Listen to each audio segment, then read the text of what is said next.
up, Woodward. We are starting off your day with a brand new crew. Meet Broder. I can't control my arms sometimes. My limbs are just kind of flying. Detroit Kool-Aid. Fired up! Y'all got Kool-Aid. I'm fired up! But with the Wake Up Woodward crew, he's actually a part of the family. Flannel Sam. Ask me about my wiener. Okay.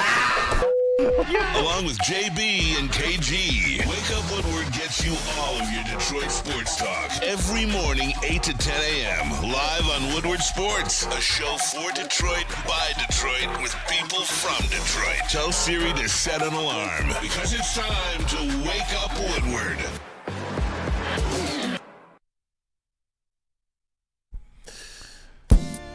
Hey, what up, though, people? Welcome to Wake Up Woodward. We appreciate you, chat family, for choosing to kick off the day with the WUW Crew. And it's like, you know what? Oh, that's right. No, the Tigers did win, so we got the victory shades. We got the Tigers hat. I got the Tigers sweater too, Flannel Sam. It's your boy Brandon, a.k.a. Detroit Kool-Aid, your credential Pistons reporter and writer for the network. Flannel Sam, Red Wings correspondent, better than squad in the network. Hey, listen, all ball knower. I see the flannel over there. I see the colors. I mean, it's not technically a Tigers flannel. I do have one of those, by the way. But they did win, and last night was definitely one of those good for the soul wins, because when I heard that Mr. Gleyber Torres was on the IL, I was really depressed, and if they would have lost, I would have been singing a lot of a different tune today, but they got to Emerson Hancock. So, more on that in just a couple of minutes. Hey, definitely. They destroyed that man. Destroyed him. Go back to signing the Declaration of Independence and stop pitching. I'm kidding. Emerson Hancock. But, hey, bro, the juxtaposition between the start yesterday and today's start is crazy, dog. I love Flannel Sam. Yeah, man. Hey, you know what? Let's just introduce the cast, the crew, man. Shout out to our brother Matthew Broder. That dude, Justin. We got Cavassier Chase in the building. What up, though, brother? Hey, what up? Good morning, everybody. How's it going today? Hey, it's going good, man. Good to have you back in the studio. Thank you for everything you do. Seriously. And we got in the sound booth our guy KG, Detroit's number one draft pick. Y'all know him, man. K Black Hollywood, Rookie of the Year, MVP. What up, though, brother? Hey, day to day, man. Day to day, but feeling good. Tigers got to win. Shout out. They technically put belt to ass last night. Technically. Technically. I got a number for you guys later, too. Okay. good. Tigers. I like numbers. I got one, man. Okay. I try to do this for Flannel Sam, man. Sometimes I like when I give these numbers, and I just see his smile and I'm like, you know what, I've done something now. Yeah. Hey, shout out to Woodward Sports MVP in the TD booth. Decked out in the Honolulu blue. What up, though, JBSmooovv? Jay Bizzle. Hey, what's going on, everybody? What's going on, fellas?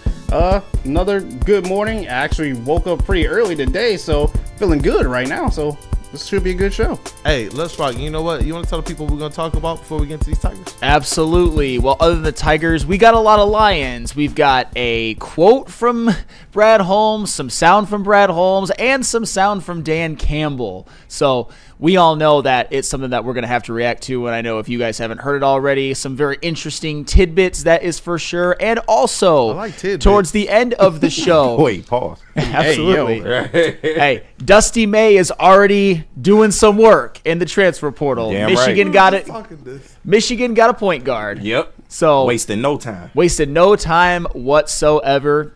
And That's my portal merchant. hey, who cares if he is? Man. Who cares if he is? But Trey McKinney's coming, so he's obviously not a portal merchant. But I honestly feel like Michigan, they might be trying to reshape their team a little bit. But we'll talk about that more at the end. But first, the Detroit Tigers. Hey, the Detroit Tigers, they do defeat those Seattle Mariners 9-6, and they jumped all over them quick. Yeah. And you know what? I know that,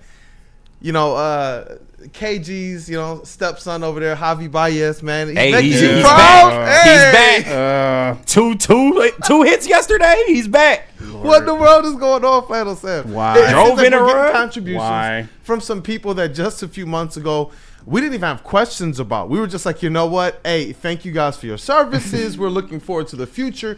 And after a few injuries, and these players now having to step up and play some more important roles, you got guys like Torque and like Javi Baez actually helping this team win their first game of the season. Absolutely, and shout out to this team, because when I found out about Gleyber Torres and I saw that the lineup that they were putting out, it didn't look pretty. I'll just say that. But you know what?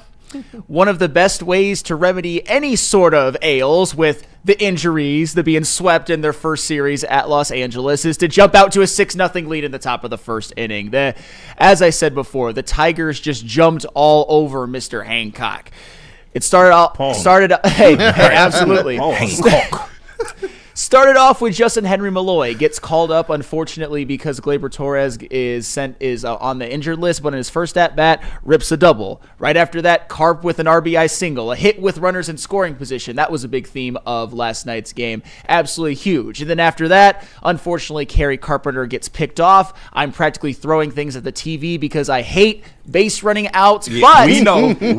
But guess who comes through with the Oppo Boppo? Mr. Riley Green, who a couple people in the chat referred to as Singlio. And just remember, I wouldn't be victory lapping like this if y'all weren't on some dumb shit. I'll just say that. But it wasn't just him, though, because it was obviously puts them up 2-0, but then Torque with an infield single, Colt Keith with a walk. Shout out to him. He got back on track. And credit to him, too. He's been walking, even though up until yesterday he didn't get a single hit. Got a couple yesterday.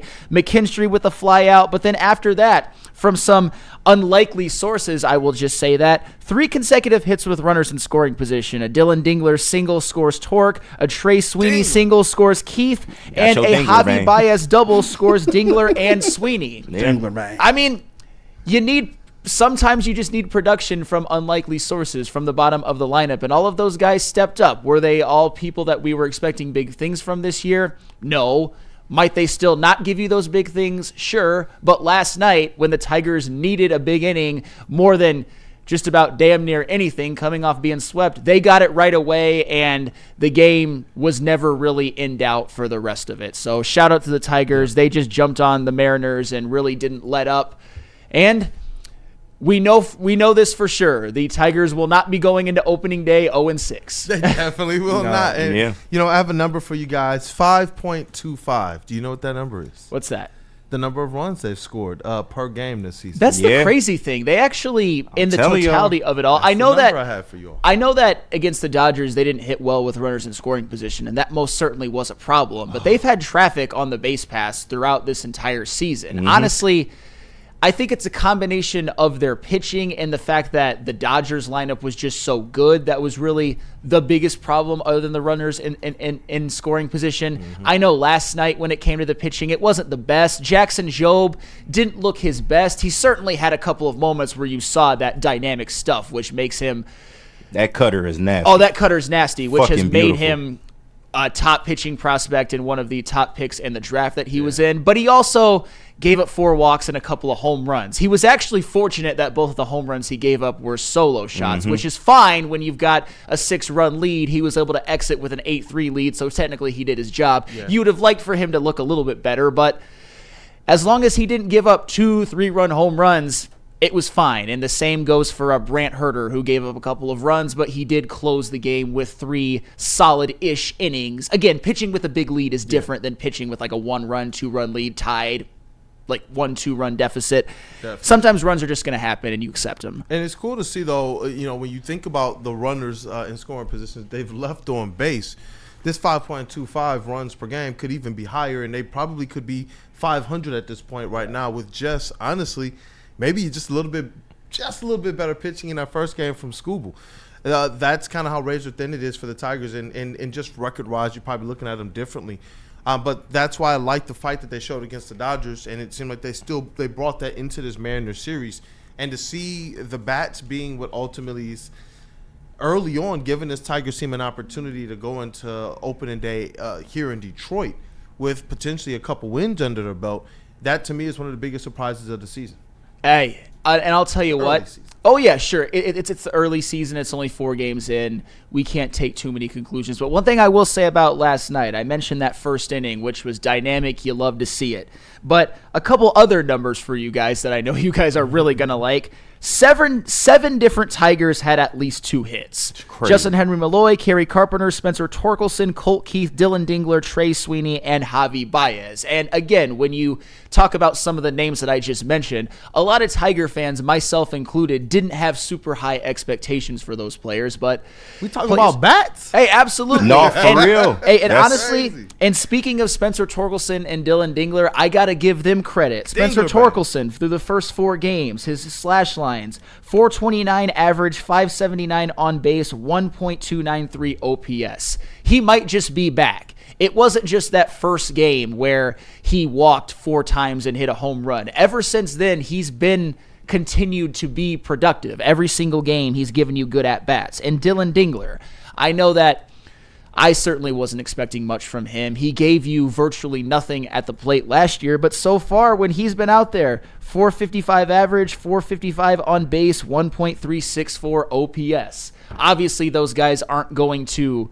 continue that level of production throughout the whole year, but they're 2 guys that are stepping up when others are hurt. And that's what you need from this team. You can include Manuel Margot in that as well, and you could have also included Gleyber Torres. Unfortunately, he's on the injured list, but only 10 days. Hey, hopefully. Absolutely. Tigers are going to need, though, more from certain players because, as we know, they started the season, and it continues into the season not with their full deck. Yeah, definitely. It's good to see this team, though, being able to have that scrap, that fight.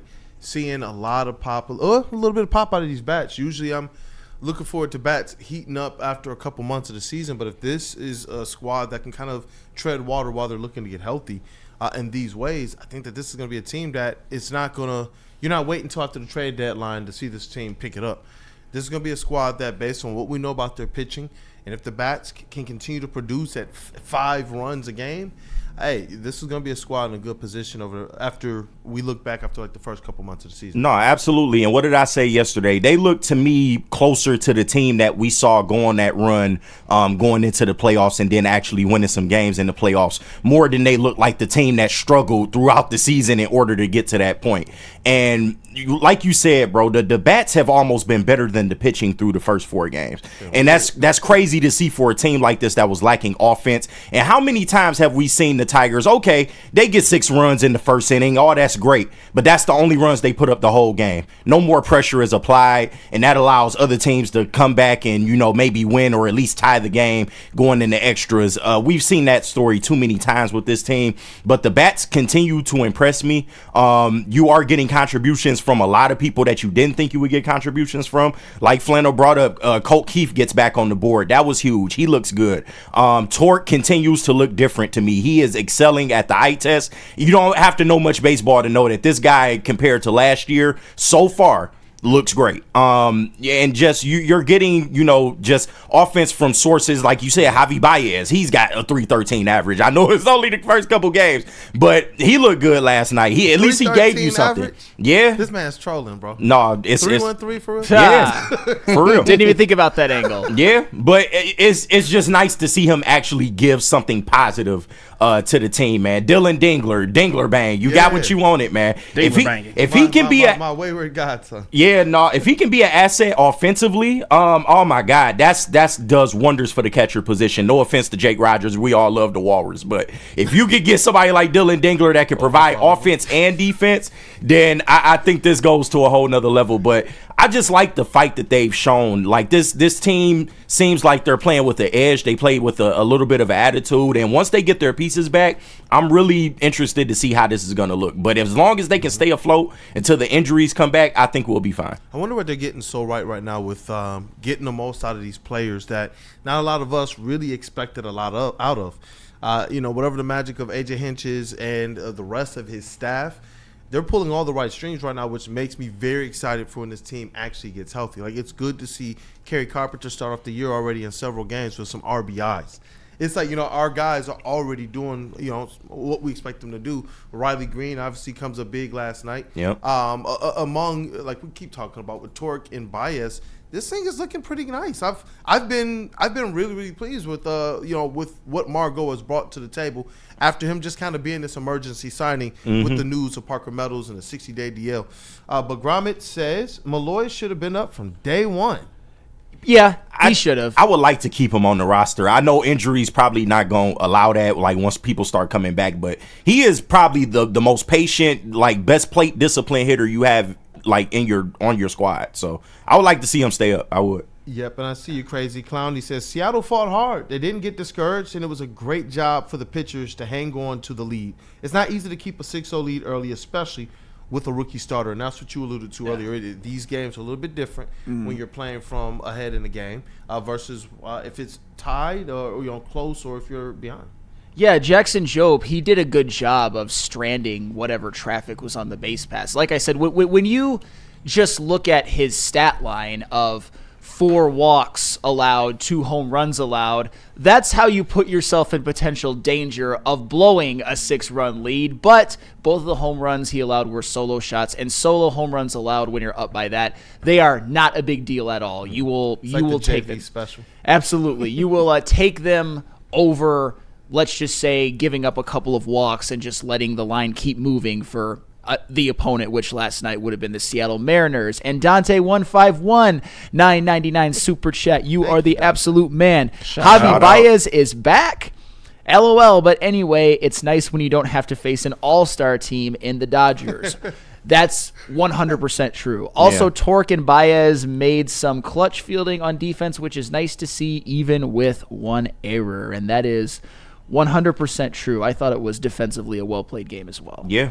Hey. They've been better than advertised. Final stamp on that defense. Yeah. How does that make you feel, KG? Oh, well, I love that, man. As soon as we can get him off this, getting caught on the base pass thing, we'll be all right. Never. Hey, what do you carry Carper? It's fine. It was a 6-run inning. He was trying, man. I can't fault him for trying. It was a 6-run inning. Especially the way Seattle was fielding the fucking baseball. Like, did you see some of the blunders that they had? Like, the reason Javi got a second hit was because nobody wanted to catch the fucking ball at center. Like, it was crazy. It was crazy. No, I understand. It's just that these, at the end of the day, my thing is always that these are major league fielders. These aren't high school fielders. So true, but you have to take chances, and this is what this team is predicated on. Could not disagree more, but I am in the that's how huge minority. I'm in the huge minority of this one. Like, I'm not a fan of steals, but everybody else thinks that they're awesome. Yeah. This is how Hinch coaches the team. Like, he tells you, they're going to be aggressive. At every opportunity, they're going to be aggressive. But it's Kerry Carpenter. I understand. All right, it's a 6-run inning. I'll stop. You ain't going to like where it come from sometimes, but, hey, I can appreciate the philosophy. He got caught in the playoffs, too. There was one time he was trying to get 3. But, you know what? I kind of feel you on that one, Flannel. But with AJ Hinch, it's like you're trying to manufacture what you're trying to manufacture.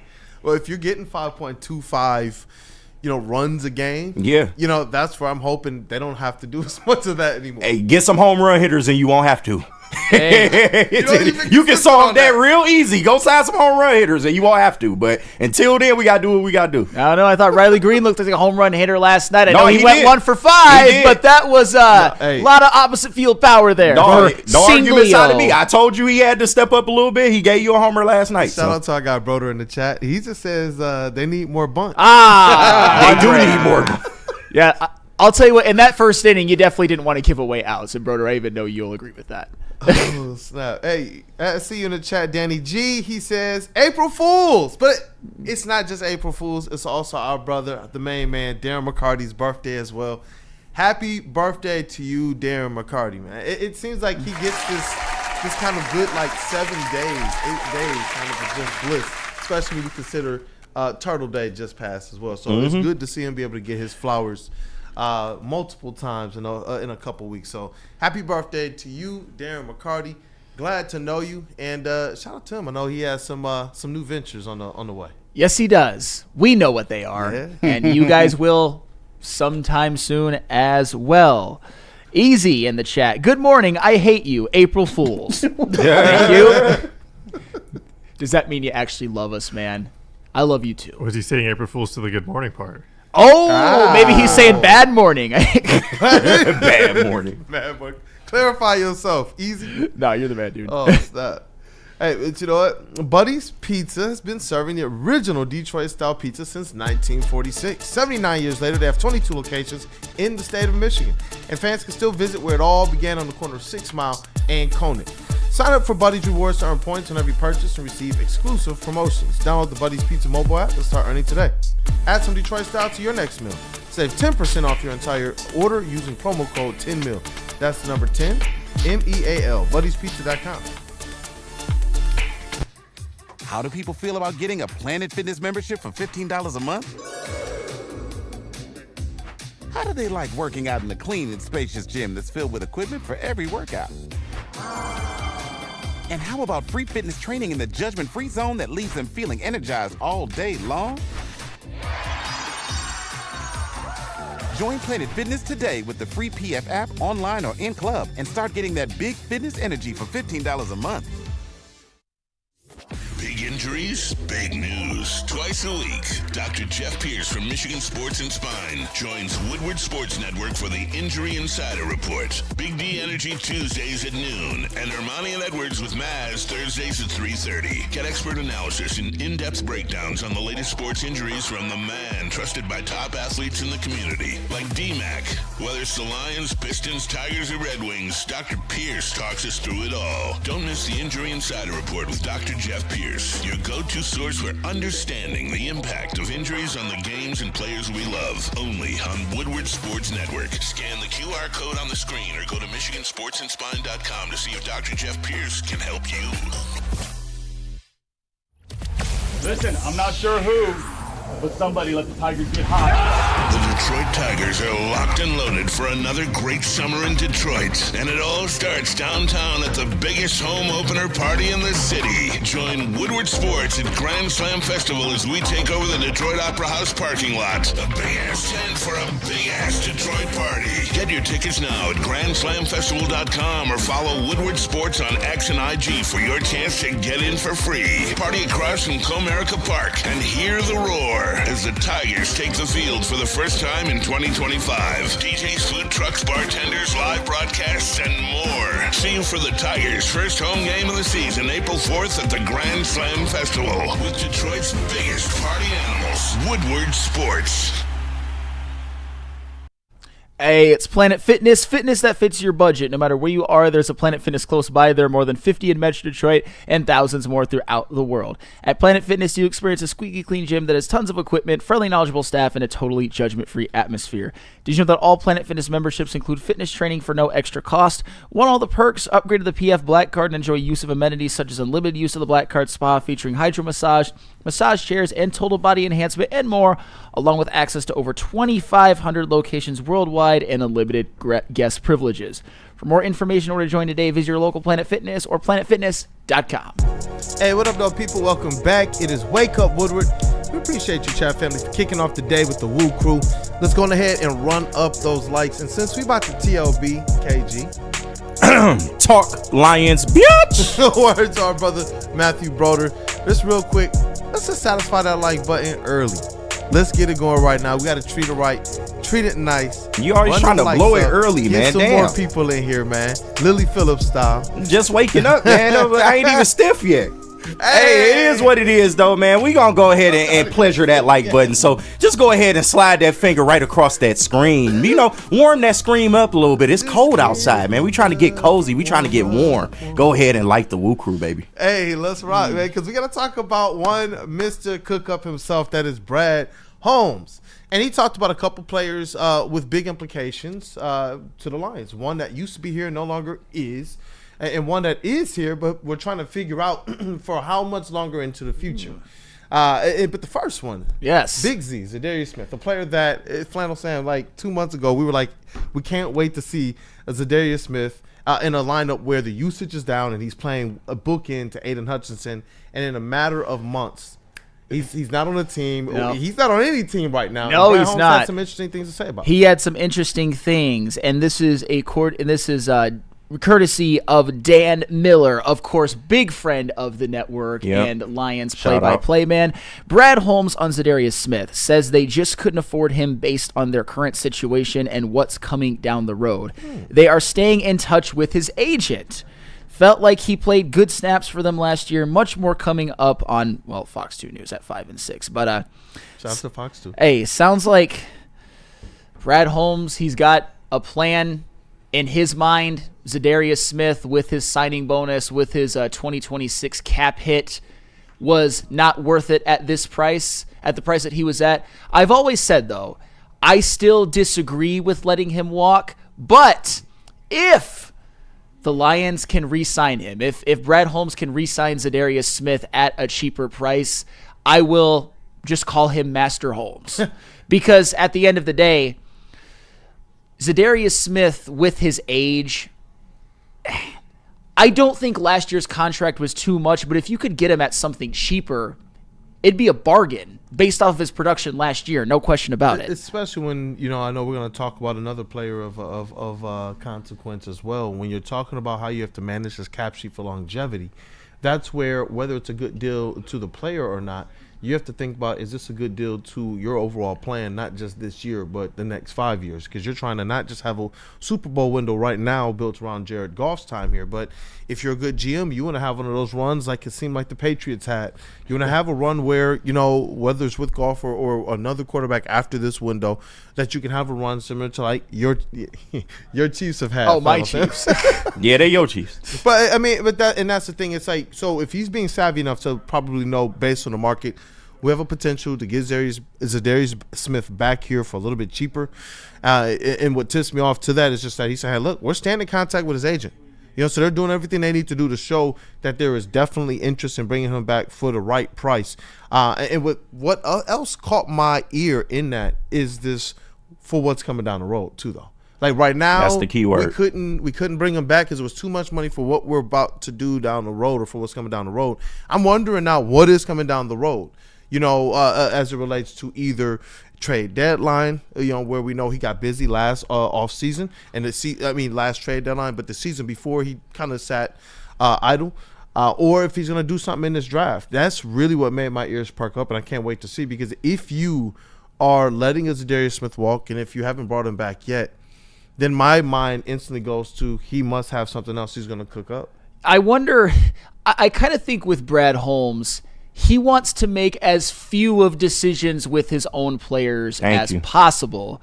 And that's his motivation for at least not wanting to pay Za'Darius Smith what he was owed this year and what was going to be on the cap sheet in the following year. Because you look at guys like Kirby and Gibbs and Jack Campbell, Sam Laporta, Brian Branch, Aiden Hutchinson, and Jameson Williams. I think that Brad Holmes wants to sign damn near all of them. I don't think he wants to make certain decisions about certain players. And I can agree or disagree with certain parts of his philosophy, but at the end of the day, every single one of those players that I mentioned have produced, and some of them are probably must sign. And another angle to this too, and I know a lot of people might disagree with this, but I think that it's true. I don't know if Brad Holmes necessarily anticipated a guy like Kirby Joseph being a must-sign moving forward. Because I'll tell you what, you can talk about his interceptions and his ability to create turnovers all you want. Every single number took a huge leap for Kirby Joseph in 2024, whether it was coverage, whether it was his missed tackle rate, whether it was his interceptions, whether it was his run defense. He went from being a great turnover creator to the best safety in the whole bleeping sport, and now he's going to command a large extension. And that's what it is. I think Brad Holmes just wants to keep damn near everybody at this point. And he's proven so far, he's already given extensions to Aleem and Penei Sewell and Amon-Ra St. Brown, and even guys who he didn't draft like Jared Goff, Taylor Decker, and even on a smaller scale, Derek Barnes. Brad Holmes wants to keep everybody. You know what, though? He's one of those transparent guys who's put that out there, right? He said, we like to re-sign our guys. And I know, I'm glad that he puts it out there. Yes, we would love to have Za'Darius Smith back. We thought he played some good snaps for us, so we're going to stay in contact.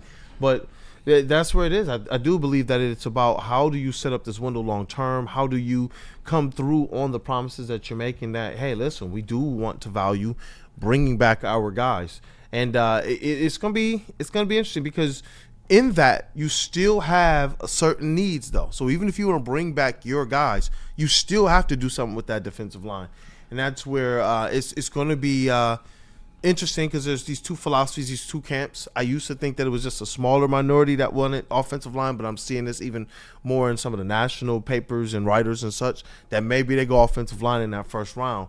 That's where I'm looking forward to seeing how he balances keeping the guys here that he's drafted while also bringing in the necessary to meet those deficiencies. And I've said it before and I'll say it again, and this is where I might have to go out on an island. Please, Brad Holmes, don't draft O-line in first round. I don't think there's one that's available that is – I don't think there's – unless, of course, elite tackles, but that's not necessarily what the Lions need. I don't think there's a first-round interior offensive lineman available in this draft. I think you can get better value later, and you should, if you're Brad Holmes, look to bolster the pass rush or even the defensive line in the first round because I think certain players are going to fall, whether it's James Pierce Jr. or heck, whether it's even somebody like Shamar Stewart, who I said don't trade up for him, but if he's available at 28, I would be more okay with it, or even somebody like Nick Scorton, or if you want to trade up for Mike Green. That is how I would personally take it, or how I would personally go about it. I'm obviously not Brad Holmes, but I still think that there is more work to be done on this defensive line. And I want somebody, whether it's through a move, which the options are very limited right now, or a draft pick with somebody who can play right away. I still think that is... And I get it, it's a talented roster, so saying missing piece is a little bit loaded, but just one more on that defensive line who can be a good contributor. Make you a little bit more comfortable, especially for Super Bowl. They are one piece away, Sam. And it could be Za'Darius Smith coming back, too, on a cheaper contract. That's what I was going to say. It's like when you look at kind of what's available, it just feels like Za'Darius Smith is the one that just sticks out or stands out, and that's where I'm hoping that something does come about between his agent and Brad Holmes, because I do believe then – you're cooking with grease when you can bring back a Za'Darius Smith and everything we know he can provide alongside the capital that you have to go into the draft and get maybe a couple pieces on that defensive line and one on the offensive line.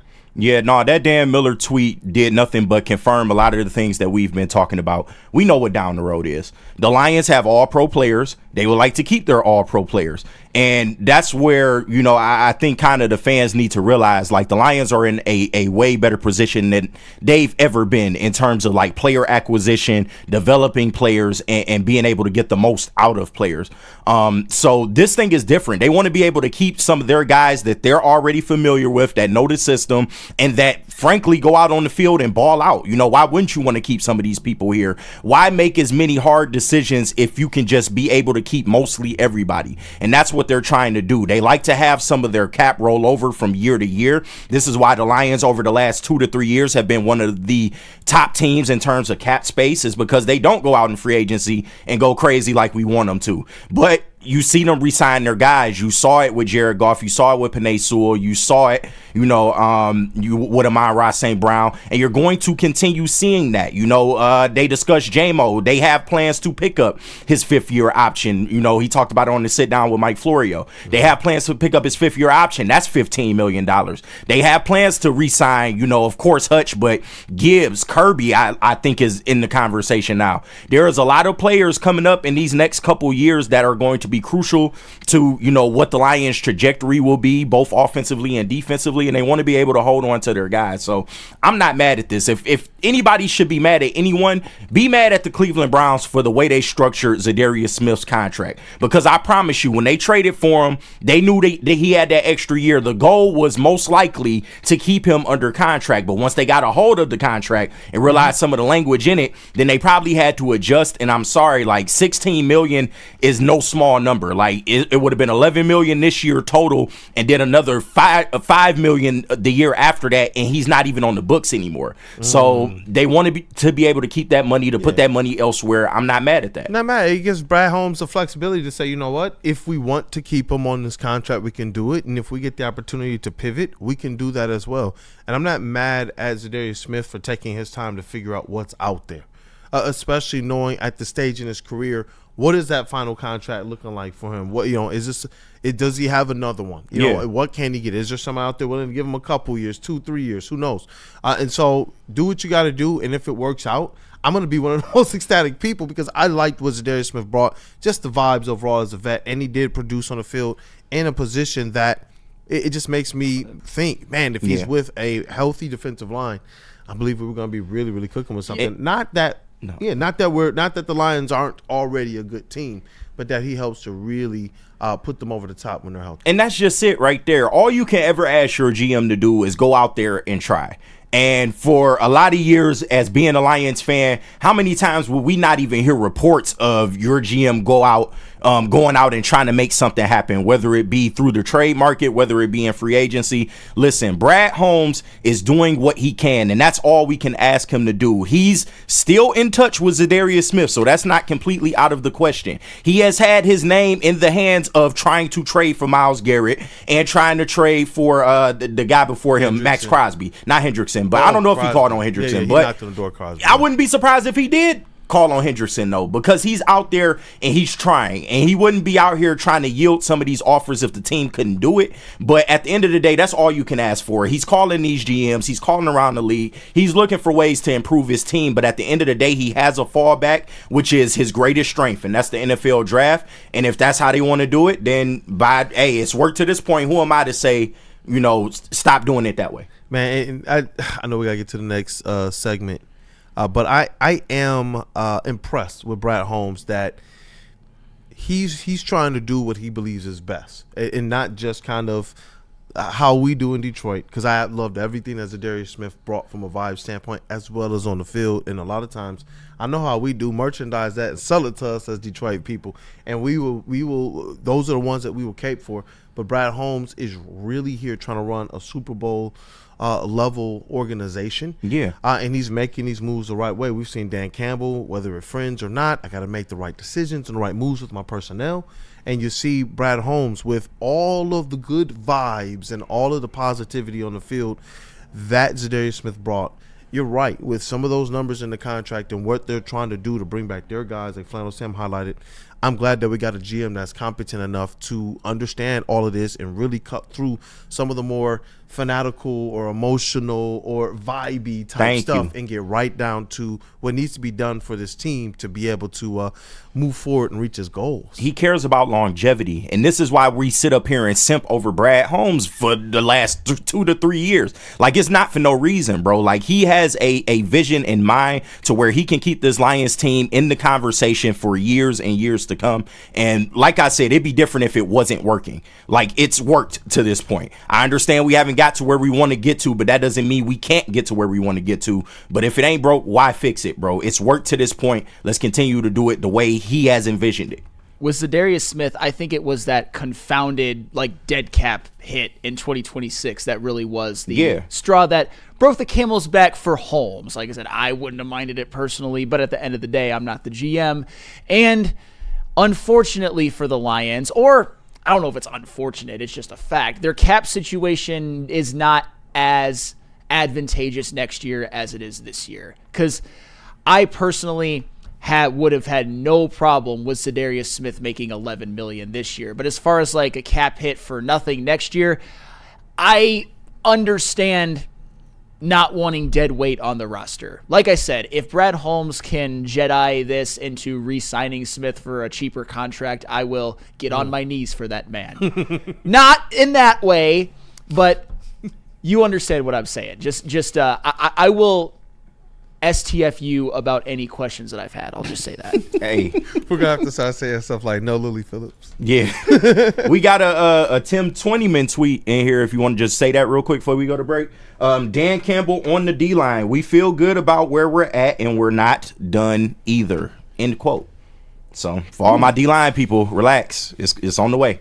So we got both of them saying something's happening down the road. Yeah. All right. It's happening. And we got to talk because you alluded to another player here. We've alluded to it all morning that this is tipping towards Brad Holmes saying he wants to take care of his guys, which means maybe he's just going to go ham in a draft because those are his guys as well. But we got to talk about one that he drafted and probably increased his value a lot. but the Lions get just a little bit more time to make some decisions on what they do going forward. Yeah, that's an interesting one. I think you guys are really going to at least, I don't know about enjoy what Brad Holmes said, but it was very interesting. I will just say that. But tell us about merch, JB. Their merch.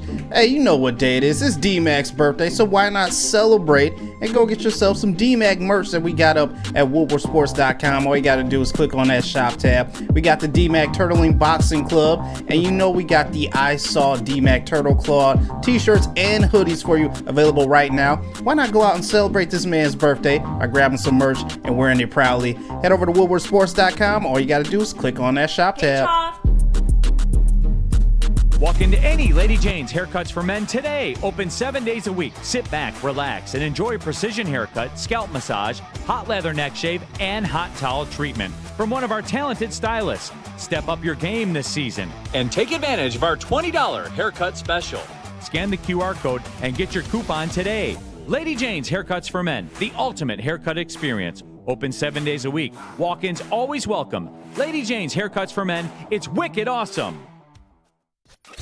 A ton of fun, a ton of sports, and a ton of man meat. Welcome to the Woodward Heavyweights, live daily 5 to 7 p.m. on Woodward Sports.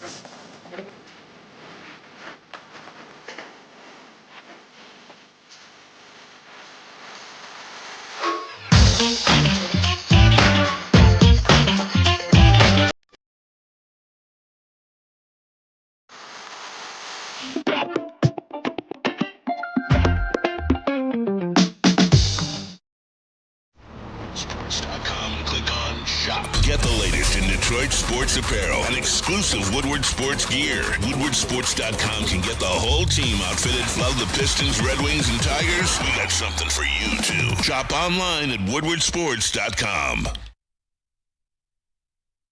At Lady Jane's, we take the pride of getting a haircut. Our talented stylist will deliver an industry-leading haircut, a relaxing scalp massage, hot lather neck shave, and a hot towel treatment. Open 7 days a week. Walk in anytime. Lady Jane's Haircuts for Men. It's wicked awesome. Hey, and we are back, and we are still talking Lions. Hey, a little bit more TLB, KG. Talk Lions, bitch. Hey, word to our brother Matthew, brother. Bitch. And yeah, I thought that was some good conversation on Za'Darius Smith, Brad Holmes, and it carries over because obviously got asked some more questions about some other players of interest. One, Jameson Williams. And by the way, this clip, I basically got it from Easy. He's the one who clipped it up. I asked permission. He said yes. This is Easy from the heavyweights. And JB, Brad Holmes on Jameson Williams. Jameson, because he had the suspensions. Yep. Is he at that level that you're willing to, do an extension with him? Does he have more to prove? How does he fit into that long term? Yeah, I mean, look, we're still taking it, as it goes. Look, his 5th-year option's coming.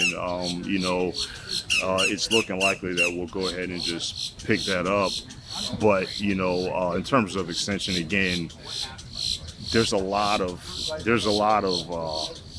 extensions that are hopefully coming, but it's just one that you just don't know what's going to happen from a financial standpoint, because a wide receiver, it's expensive. It's very expensive. So man, Brad Holmes is just, hey, listen, this is the business of it all, man. I'm trying to run an empire over here. You're just chilling in the This tropics. is a parody league. It's not easy to keep being relevant year to year to year, bro. Like, he that shit is not all easy. of our feelings and BS. Yeah. He just gets right to the point, and excuse me, I like what he had to say here because he's continuing to show what the intent is. Obviously, they're going to pick up that 5th-year option on Jameson Williams, but he's being honest about it there. He's put up some pretty good stats where he could go. This number could go pretty high. And this is what I really liked about these comments, and you're not going to be shocked by why I like them. Mm-hmm. And trust me, I've stood down on Jameson Williams. He got that 1,000 yards. I got the jersey. I'm not going to unnecessarily slander him ever again. However, this to me, him being slightly non-committal and not really saying just like, oh, we definitely want to extend him. We definitely want to bring him back. Well, obviously, he mentioned a fifth-year option, and that's an option with a first-round draft pick. But what this all tells me is that Brad Holmes cares more about certain drawbacks of Jameson Williams' first couple of years than a lot of us fans do. Stuff that I was preaching about from the beginning, the 2 suspensions for 6 games, the fact that he came in hurt but had a receiving touchdown on week 14 and never got a pass caught the rest of the year. The fact that in his second season, he had a suspension for the first 4 games and only ended up with 354 receiving yards. It was only in his third season where he really broke out. And unfortunately for Jameson Williams, most Brad Holmes rookies who show promise and who have been great players, that pretty much from day one. They produce pretty much from day one. And don't get me wrong, I know Jameson Williams came in as an injured player, but that's why I look at his year 2 as what Brad Holmes may be thinking in terms of a cause for pause. Because at the end of the day, do I think that Jameson Williams' character issues are overblown? Certainly.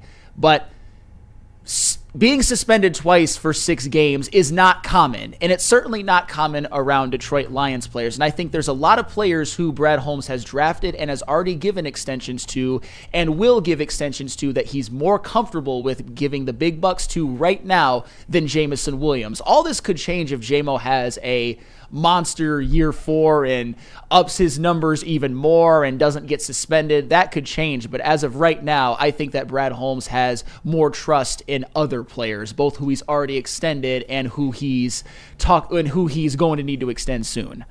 And I feel like at a certain point in time as well, even if he wants to bring them all back, sometimes it gets difficult to do that, and so you start to parse how much the value really is going forward in totality, what they do on the field, what they do off the field. And for me, I'm very comfortable with what I see on the field and off the field from Jameson Williams. I know that he's had some growing up to do. An organization has been kind of clear about that, and they're helping him in that process as well as him helping himself and his people around him. But what I saw last year was a player kind of drawing out a lot of the noise, do what he had to do work-wise in the offseason to prove that he's somebody you could trust on that field. And you hope that the noise continues to turn lower and lower and lower in his career, and that he can actualize everything that he has in front of him. Because Jameson Williams showed us last year, he's talented.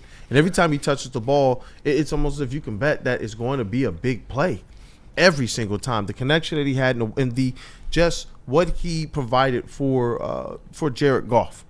For this offense, being able to take the top off the offense. There were times, even against the Bears, where it's just like being able to toss it down the field to him a couple times really was why the offense was able to get going. And that's where I like what he brings to the table. I do trust that Brad Holmes will be able to identify if he has to go in a different direction.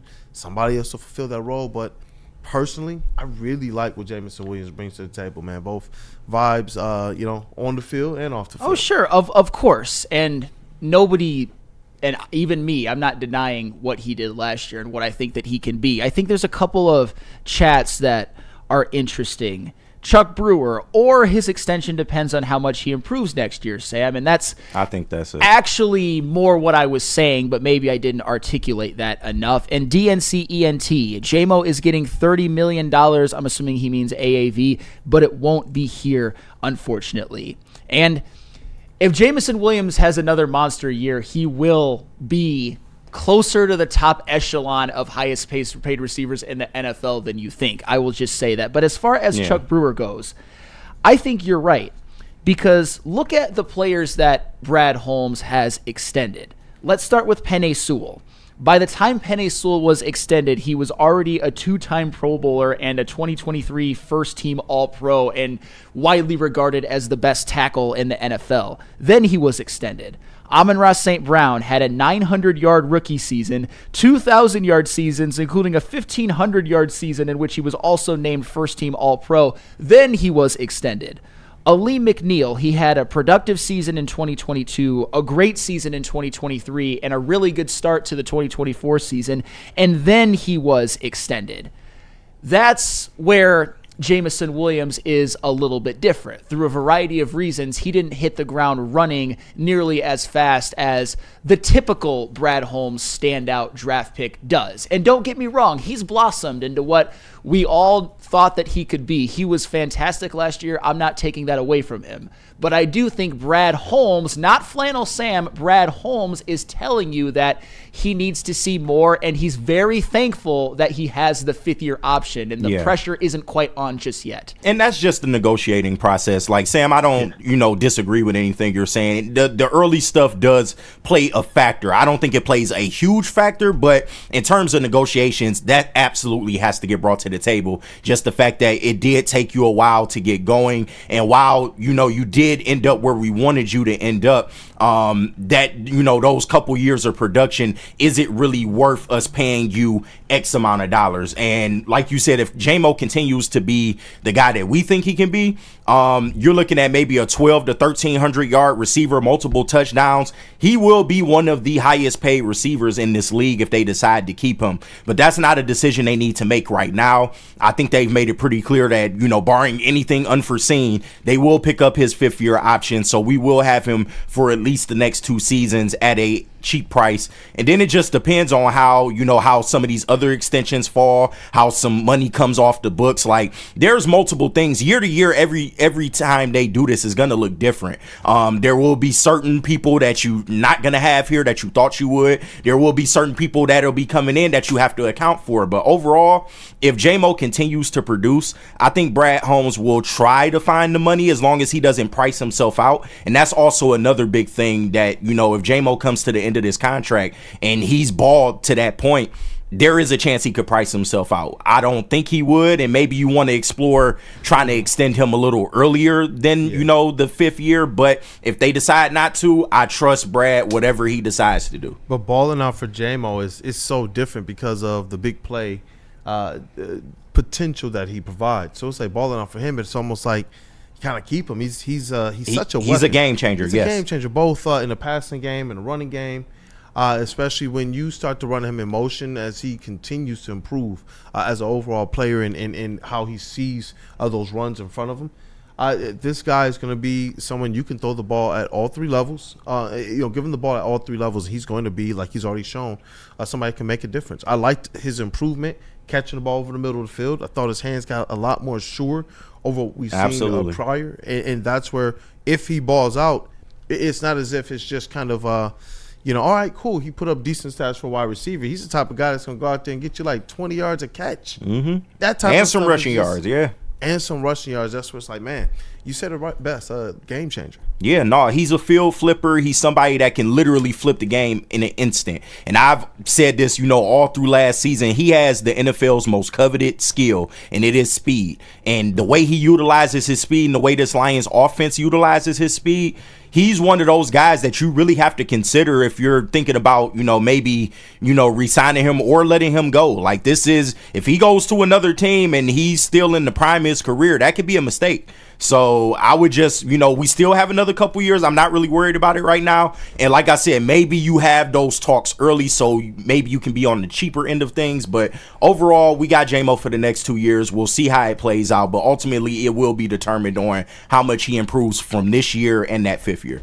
Yeah, but and none of what you guys are saying is wrong. I would love to have Jameson Williams on this team long term, especially if he improves, which an improvement for him, I mean, shoot, yeah, you're talking 1,200, 1,300 yards, even more big plays, no suspensions, which is fair, by the way. I'm not just taking a shot.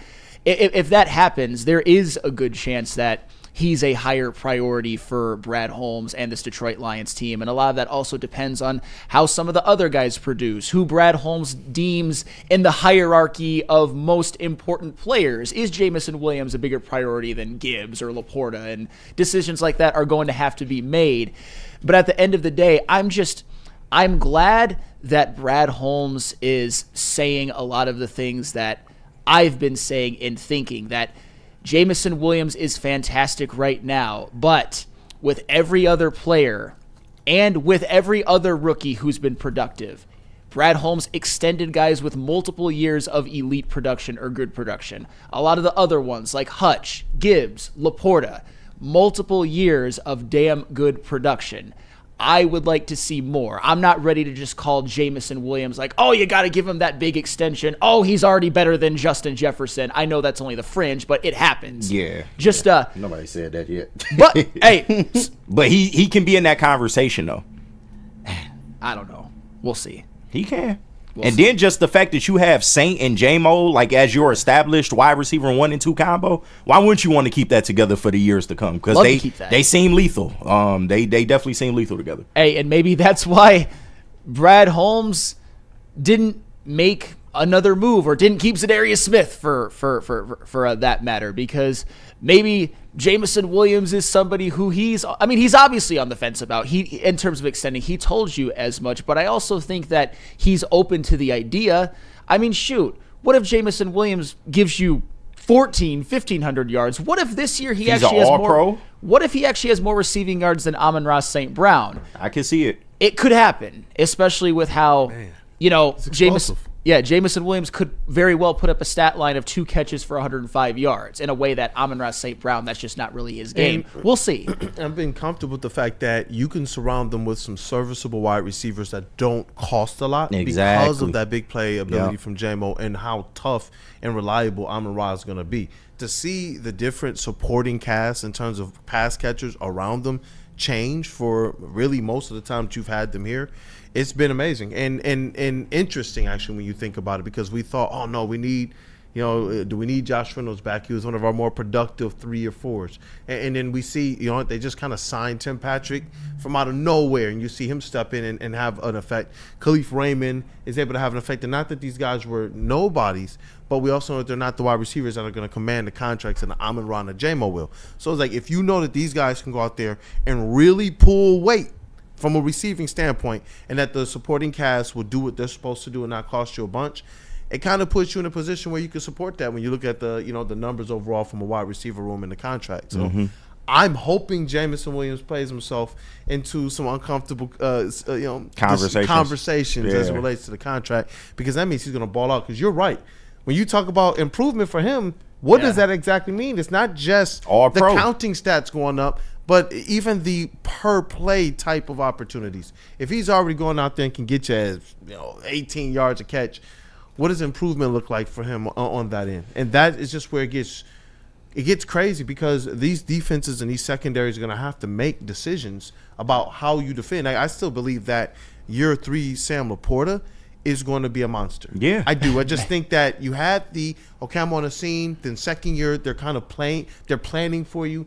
Now you got a little bit of a different offense coming in, but I think that he's going to be one of those guys that's like, you can't forget about him, and if you do, as Final Sam famously said. Of course. I mean, a lot of teams experience that moment, most notably the Chicago Bears, and heck, even the Washington Commanders, although unfortunately the Commanders were able to win that one. It's an interesting conversation, and I'm happy that Brad Holmes is doing his due diligence, because I think with Jameson Williams, he's an extremely interesting case. It's to me, if I were giving my Flannel Sam meter, it's 50-50 whether he's on this team in 2027 or not. But we shall see. It's going to be interesting to see. And you know what? I'm glad that Brad Holmes, again, he has a foresight to cut through everything, handle the business, 5th-year option, prove yourself. Yeah. What we've seen, he'll take care of you. Notice what he said during that. He hopes to get a lot of extensions done. So keep that in mind, people. That's why he's not going crazy in the free agent market, bro. You're trying to keep our own guys. Wants to keep all of them. It seems like he wants to at least attempt to keep all of them. But might be able to. Hey, Brad Holmes wasn't the only one who spoke. Dan Campbell sat down with Dan Miller and said something interesting about the offensive coaches room. I will just say that because obviously we know that the Lions lost Ben Johnson, and there are some whenever you lose a great OC who takes a head coaching job, there's always some questions that need to be answered. And I thought Dan Campbell said some interesting things about Mr. John Morton as it relates to David Shaw as well. But tell us about Dr. Pierce. Hey, attention, sports fans. Don't miss out on expert sports injury insights with Dr. Jeff Pierce of Michigan Sports and Spine. Join Dr. Pierce every Tuesday on Big D Energy, every Thursday on Ermanni and Edwards, where he's offering you top-notch injury advice. Trust the guy that DMAC trusts. Happy birthday, DMAC. Dr. Jeff Pierce is here to keep you in the game and performing at your best. For more information, visit MichiganSportsandSpine.com or call 248-426-9944. How do people feel about getting a Planet Fitness membership for $15 a month? How do they like working out in a clean and spacious gym that's filled with equipment for every workout? And how about free fitness training in the judgment-free zone that leaves them feeling energized all day long? Join Planet Fitness today with the free PF app, online or in club, and start getting that big fitness energy for $15 a month. Woodward Sports is live in downtown Detroit for Tigers opening day. This one's blasted out toward the bullpen. Live from the Grand Slam Festival at the Detroit Opera House. Way back, forget it. Out of here. Brought to you by White Claw.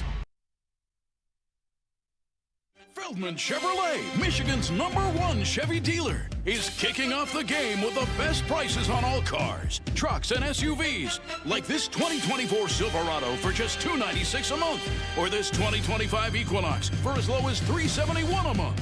Our locations in Novi, Highland, New Hudson, Livonia, and Lansing means we have the perfect Chevy right in your backyard. Get the home team advantage every day at Feldman Chevrolet, Michigan's #1 Chevy dealer. A network for the city, by the city. Woodward Sports is Detroit Sports. Dreaming of a new home but feeling the financial pinch? Mark White & Associates, your trusted real estate experts, are here to help. Mark White and his team will pay up to $5,000 of your closing costs. That's right, I said $5,000. Call Mark White & Associates today at 248-290-8242 or visit them at markwhitesales.com. Again, call Mark White today at 248-290-8242 to make your dreams come true. And we are back. That is Wake Up Woodward and Chat Family. Thank you guys for kicking off the day with the WUW Crew. Those likes, y'all are running those likes up, man. We appreciate you all for that. Let's see how high we can get it, man. Kick off the day right for all of Woodward Sports. If we get to 150 likes, you guys already know what happens, man. Somebody goes home with some merch. And definitely, I need you guys, if you want to go to that Grand Slam Fest, make sure you go ahead and get those tickets. But I need you guys to be putting, you know what? If you want to go, hashtag Grand Slam Fest. I'm going to be looking in the chat. We missed a couple days. We will be picking randomly a couple peoples to give a couple passes to. And those passes come with +1s. It's the biggest and the best party in Detroit for opening day, right at the Detroit Opera House. We want you all there. So if you want to be there, if you know opening day, you want to be in downtown Detroit partying with all of the fans and Woodward Sports, then start to put that hashtag Detroit Grand Slam Fest, hashtag I want to go, just anything. Make your intentions known, and we will definitely pick you guys up. But got to get back to that TLB. Talk Lions. Bitch! Hey, let's rock. Our brother Matthew brought it, and you brought it up. Dan Campbell, he had some interesting things to say about this coaching staff moving forward. You know what? It's going to look a little bit different next year. No Aaron Glenn, no Ben Johnson, but you enter in a couple guys who I believe have the experience in a John Morton, and you know what? Have the trust of the organization in a KG and a Kelvin Shepard, man. No, I'm sorry. Just that fresh fish on the line. I knew it, man. No, okay. Let me clarify. This I was just so mad with what Justin said that day. It like made my skin crawl. And shout out to Justin Satawa for we do Woodward Wings together. He's a that dude Justin, but I took it as taking an unnecessary. You can take shots at Ben Johnson for being the Bears coach, and we can say F Ben Johnson, but Justin acted like he was always too cute all along, even though we all know he was blowing his wad when Jared Goff caught a touchdown pass. But don't get me started on tangents. Listen to Dan Campbell instead. Yeah, listen, that was a big one too for us. You know, I was fortunate to be able to get Coach Shaw. Hey, look, he and Johnny go way back now, way back, and they both really cut their teeth under John Gruden years ago. And you know, I don't know if everybody quite knows, Coach Shaw's got a wealth of experience. You know, you think of Stanford first because that's where he spent a ton of time, man, successful head coach. But, man, he came from the league. He's been in this league. He understands football. That's what he is. He's a football guy. So he's going to bring things to Johnny. Like his blind spots, he's going to cover his blind spots. That's what he's going to be looking for. You know, I love the confidence in which Dan Campbell was talking about Coach Shaw and what this team can be under these new coaches. He doesn't seem worried or fazed at all. He seems very comfortable and confident in the decisions that he's made. And honestly, for me, just looking at how this thing has progressed, the things that he manages, Dan Campbell that is, with his personnel, his coaching staff, his development staff, it's only gotten better. And he's like Brad Holmes, cuts through the BS, gets right to the teak, man, and does what needs to be done. And that's probably the biggest takeaways out of both what I've heard from Holmes and Campbell is that both of these gentlemen are very confident in what they're doing. Yeah, and I'm actually kind of surprised that Dan Campbell used the word blind spots and John Morton in the same sentence. But when you're Dan Campbell, you can be transparent like that and not come across as a taking shots. Because at the end of the day, John Morton, like most who are promoted to the offensive coordinator, he spent most of his career as a positional coach. Although in 2017, he did have I thought, successful-ish stint with the New York Jets. Although the team wasn't successful, the offense wasn't good, but he did his best with the talent he was given. I'll just say that. Look at that roster again. Look at Bilal Powell. Look at Josh McCown. Look at Austin Seferian-Jenkins and Jermaine Kearse, whatever. That offense wasn't talented. This is one in which the offense very much is talented, the Lions offense that he's taking over. And I actually think that could be an adjustment for him. At the end of the day, there's a lot of, when it comes to John Morton and when it comes to David Shaw as well, being one of the offensive assistant coaches, there is an element of don't crash the Ferrari, because this Lions offense is going to be good even if I were running it. Let's just call a spade a spade. Good-ish if I were running it. Still, I think top 15 in the league, but professionals can keep it as top 5 and maybe even top 3 or 1. And I know that some things might change, some terminology might change, the way they run their schemes, the pace that they play with might change, but ultimately, if Jared Goff is who we believe he is, or at least who the Lions believe he is, they paid him to be something. He showed up in top 5 MVP voting in all of the league for quarterbacks, or for just in the league in general. Then this is where you do expect this offense to not necessarily be autonomous, but you want it to be something in which Jared Goff has full command. He should be making it easier for these new coaches who are getting, like Hank Fraley even, who's getting a promotion with some extra duties. This is why I hope that Jared Goff is somebody making the transitions a lot easier. Jared Goff is that leader on the field. He is the coach on the field. And ultimately the quarterback, which is your most important piece in all of football out there in that field. That's where I am looking at Jared Goff to go out there and have command of this offense and of this team from the get-go. You know, I know last year there was a little bit of a delay, and Dan Campbell talked about there needing to be about 5 or 6 weeks before you guys see exactly what this offense can be. And I'm wondering underneath Morton if that's going to be something that, and with another year of Jared Goff, those are things that I'm wondering if we see a little bit better cohesion out of this offense to start the season. Well, John Morton's been there before too, and that's 2022. That can't be forgotten about. He was in the room. Point. He was. Let me just make sure I get his position correct. He was a senior offensive assistant, and 2022, of course, was the year in which everything really clicked for the offense. Because believe it or not, even though we talk about the season in totality with the 8-2 stretch to finish the year, the Lions were top 5 in the NFL in points per game over the whole season. So they were a good offense. Jared Goff had a great year. Amon-Ra St. Brown was obviously unlocked. Love to see that. And John Morton, he understands. He's been here. But I also think that with somebody who has limited experience as an OC and has basically been more or less a positional coach for most of his career, having David Shaw there could be valuable, because David Shaw and I don't know how much this will translate to the NFL being an assistant coach.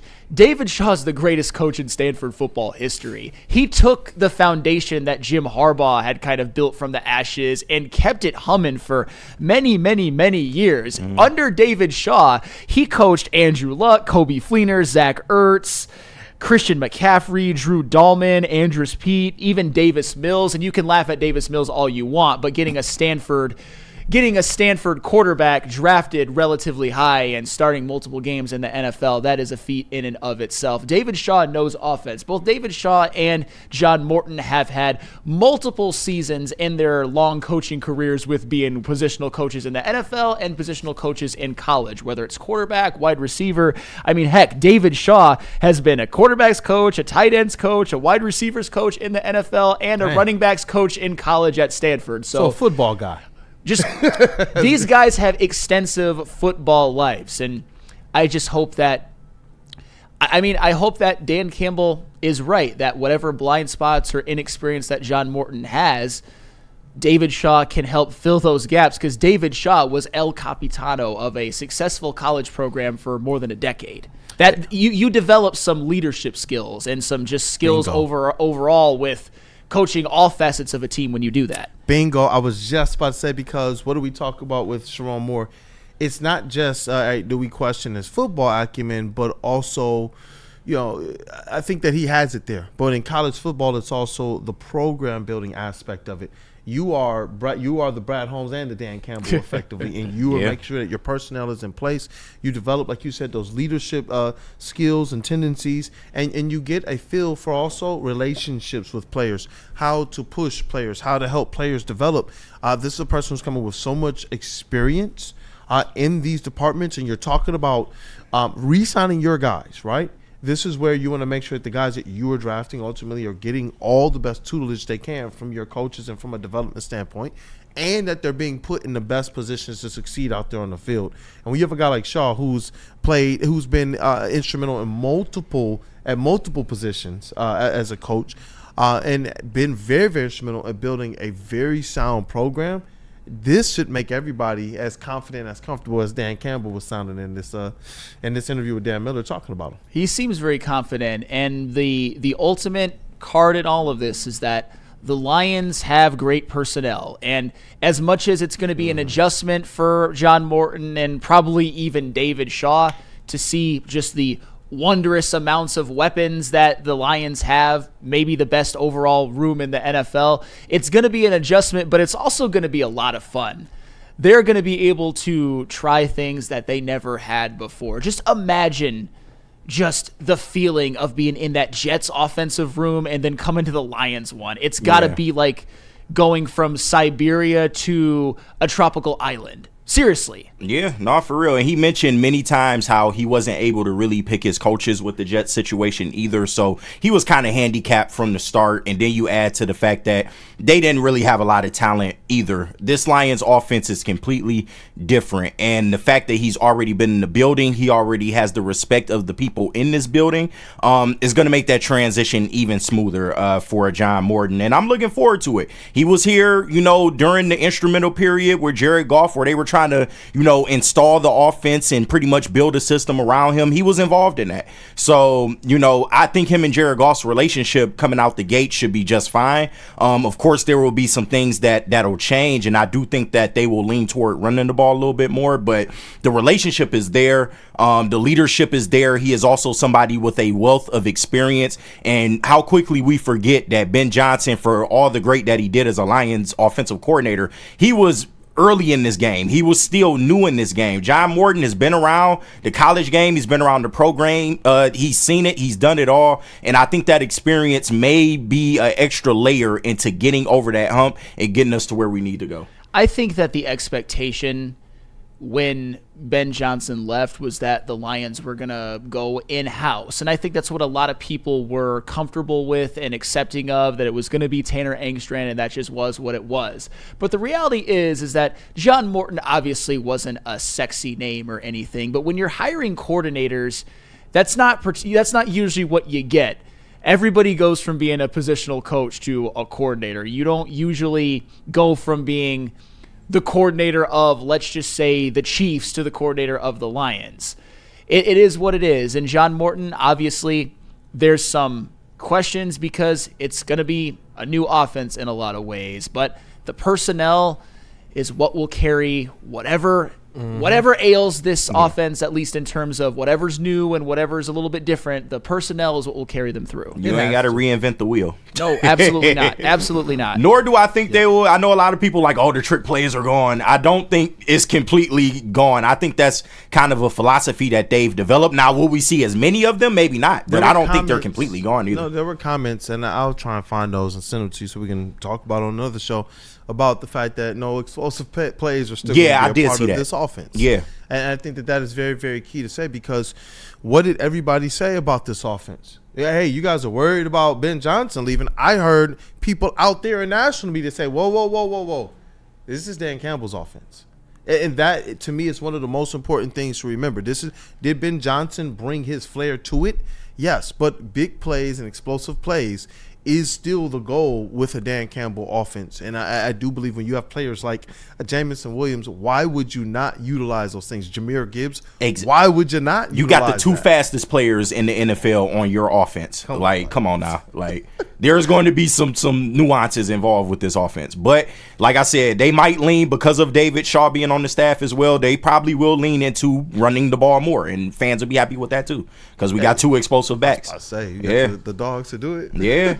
Gibbs might get that starting spot. Y'all might get what you want. So, hey, absolutely. But speaking of starting spots, I think that Michigan just got their starting point guard for next year in the portal, and it just seemed like Michigan's season ended yesterday, because for all intents and purposes it did. But Dusty May does not rest. He wastes no time, and he fills what he feels is a deficiency. And I think, at least for this season, if you would have had this certain player on the team, things might have been a little bit different. Certified program, though. Absolutely. But socials? Yep, social. Yeah, stay connected with Woodward Sports on all social platforms. Follow us on Facebook, X, Instagram, along with YouTube, Twitch, and TikTok for the latest sports news, live updates, and behind-the-scenes action. And always stay plugged, always stay tapped in, because there's giveaways going on as well. Jersey giveaways, cash giveaways. Guess what? We have ticket giveaways on the way as well. I think Kay Cunningham, April 10th, is having a slam cover reveal for the game. So you guys want to stay tapped in, because we have giveaways that are going to be hitting soon. Don't miss out. Hit that follow button now and be a part of Detroit's #1 digital sports network at Woodward Sports everywhere.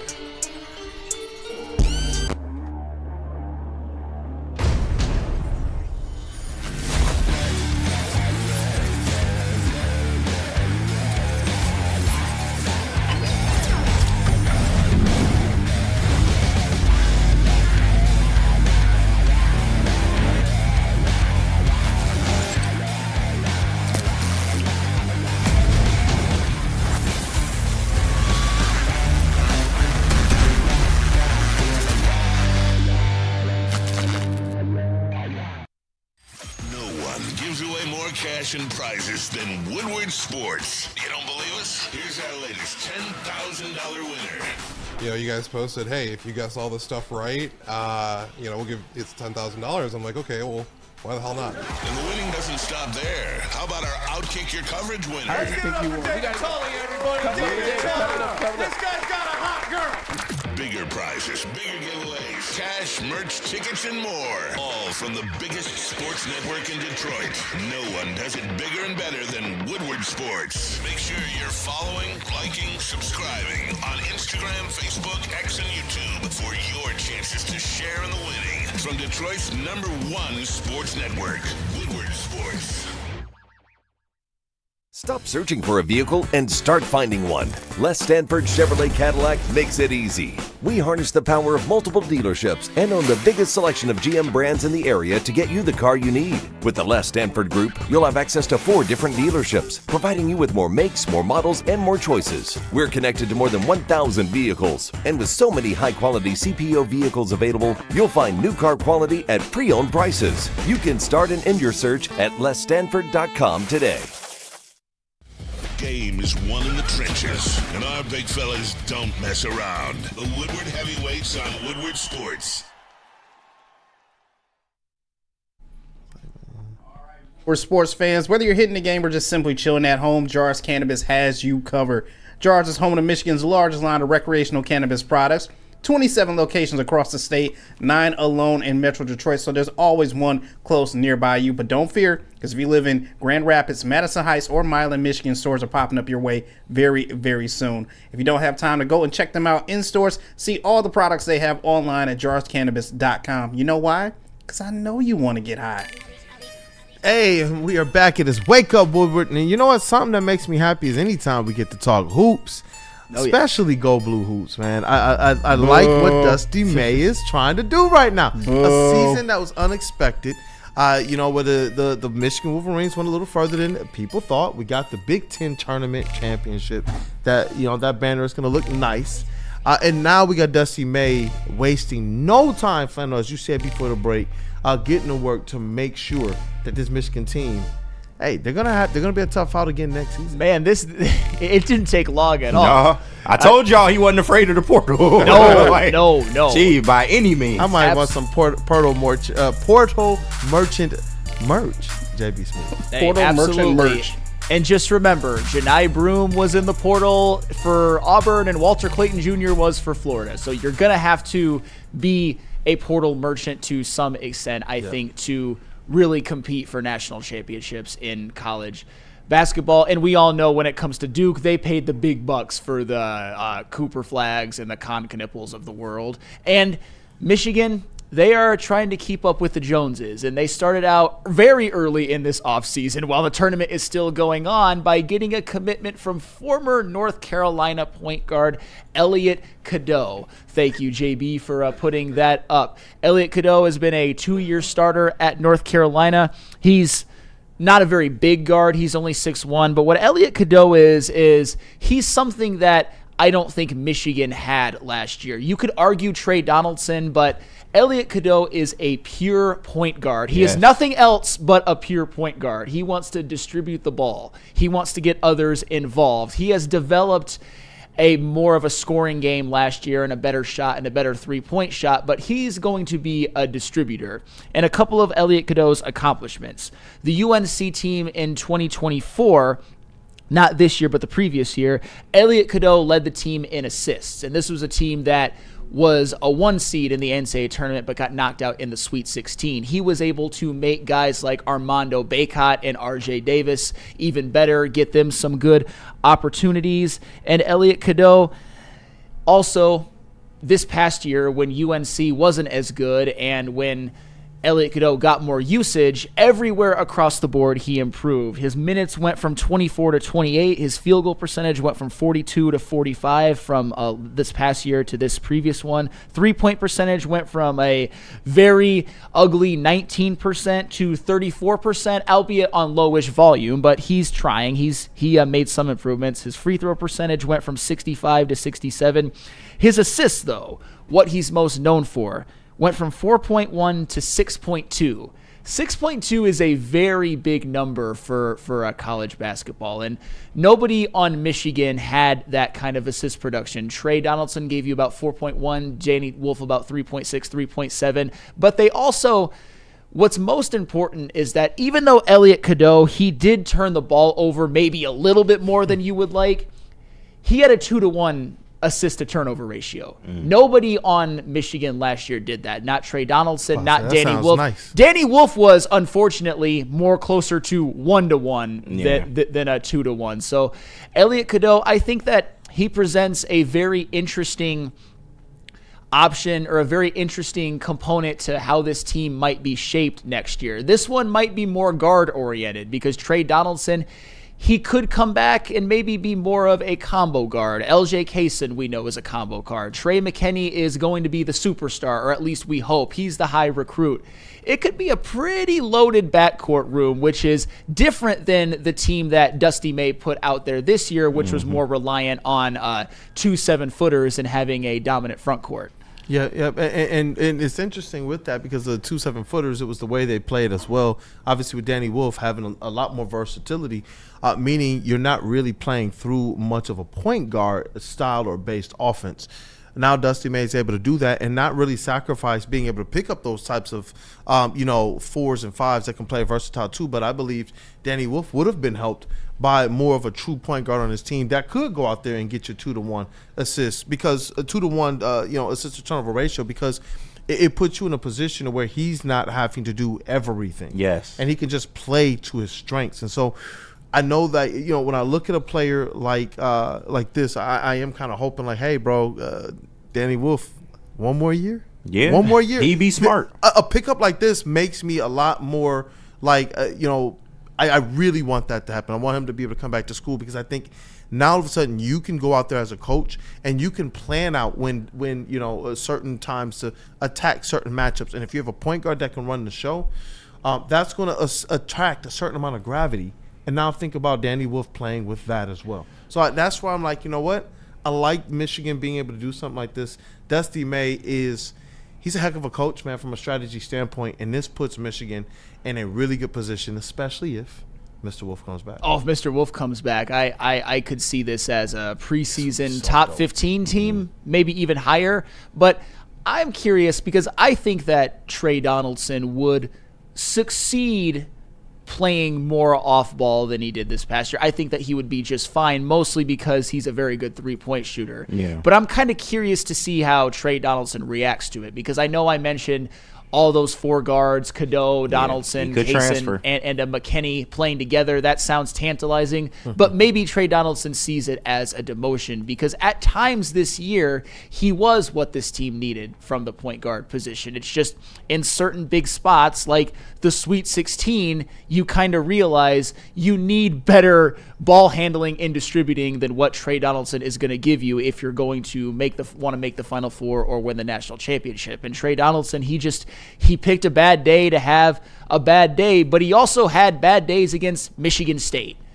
At some point, you just need to level up, and if Trey Donaldson can accept that he's going to play more off ball, I think this could work. But I think it's interesting, because having that type of usage and then all of a sudden getting it taken away, we don't know how certain players will react. That is a good point. That is a really good point. And man, Dusty May, though, he's putting himself in a position from a program builder standpoint, though, to have all of the options in his hand. And I like the trend of just not wasting any time to get something like this done. And I do. I like knowing the type of strategist that he is and seeing how well this team did play in the Big Ten tournament and in, March Madness with, you see, Trey Donaldson, more of a combo guard type of player, having a big impact on his team. Like, imagine now if you have a point guard who can help to stave off potentially some of those turnovers that they had in the second half of games when they were trying to, especially in those bookends from Michigan State to Michigan State. I just believe you need sometimes that floor general that can direct things. And that 2-to-1 assist to turnover ratio, that is nothing to sneeze at. No. That's pretty legit, especially when you look at even some of the best guards in the pro game or at the college level. That's so legit. Yeah, they need a better approach in the half court, because besides the turnovers, the biggest problem for Michigan would be ball movement. At times when that ball gets stagnant and, there's not really a lot of movement going on, there's not a lot of ball movement, then that's where you saw Michigan's offense struggle a lot of times. And then these defenses can just key in on the 2 7-footers, and now you have an empty possession. So for them to go out and get a guy like this, I think this only helps you. I wouldn't get caught up in the turnover numbers on him, because I try to tell people this, the type of turnovers do matter. I would much rather live with a guy that's not committing so many on-ball turnovers, but he's taking chances, trying to make passes, and, if he makes the pass or not, I can live with those. But like you said, 2-to-1 ratio, that's pretty damn good, man. And he's also somebody that can drive the ball to the basket. He knows how to drive and kick. He isn't the best three-point shooter. Hopefully that's something that he can improve on during his time with Michigan. But I'm liking the makeup of this team, and Dusty May is far from finished. I'm looking forward to see what else he's going to add to this squad. But if you can get a Danny Wolf to come back for another year with some of the additions that they're going to make, I think this can be like I said, a Final Four type of Michigan team we're looking at next year. Yeah, and if you can bring Danny Wolf back, which is a big if, because you wonder if he's going to enjoy potentially running the point less, or if it's something that he likes, or if it's something he feels like boosts his draft stock. It's interesting, but with Danny Wolf, we already know that he is an NBA player. He's going to probably get drafted in the first round, whether it's at the end of this year or the end of next year. Trey McKinney, though, is the wild card because he projects as an NBA type talent with his size and skill set, being one of the better recruits in all of college basketball. And you also need some of that high-end talent. And if Trey McKinney and Danny Wolf are there, I would just say rest of the Big Ten should take notice. Yeah. It may not be Danny Wolf, but I like that I think that the guard room is going to be so much better, especially if LJ Kaysen improves and takes that leap, which a lot of freshmen to their sophomore years do. I didn't think we'd be talking about Michigan hoops so quickly again. Right. But Dusty May, you got yourself. I mean, Elliot Cadeau, we've seen him have big moments in the tournament. Yeah. We've seen him be valuable to great teams, or at least great regular season teams, because that North Carolina team did underachieve in the tournament, but that's a 1-seed team. That's him playing with talented players and thriving in a lot of ways. When you lead a 1-seed in assists, you're doing something. Absolutely. That's where they need to improve the guard play. That was the big Achilles heel of this team, was guard play. Yep, and now you get that coach on the floor that can actually go out there and like you said, help them better perform in the half-court offense. It's gonna be interesting to see out of them. And you know what? Do we have a couple people? Do you want to double up on anything? Are we okay with with our friends, our sponsors, JBSmooovv? We could double up actually. Les Stanford and Loom. Les Stanford and Loom. Les Stanford Buick and GMC has great offers for everyone. Get a 2024 Envision AVE NIR for only $299 per month, or try out the 2025 Sierra Crew Cab Elevation for only $229 per month. Don't forget about the 2025 Hummer EV SUV for only $799 per month.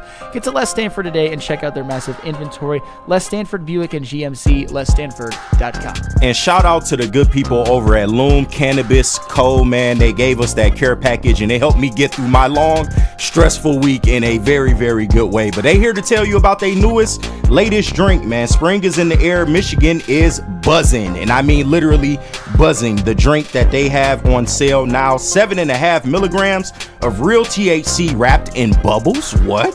Crafted with real fruit juice and no artificial sweeteners. They're big in flavor but low in calories, and 100% hangover free. So you can get up next day and just go like nothing happened. It's all bubbles and no troubles. Catch it in watermelon, cherry, strawberry, or all three. I prefer the watermelon.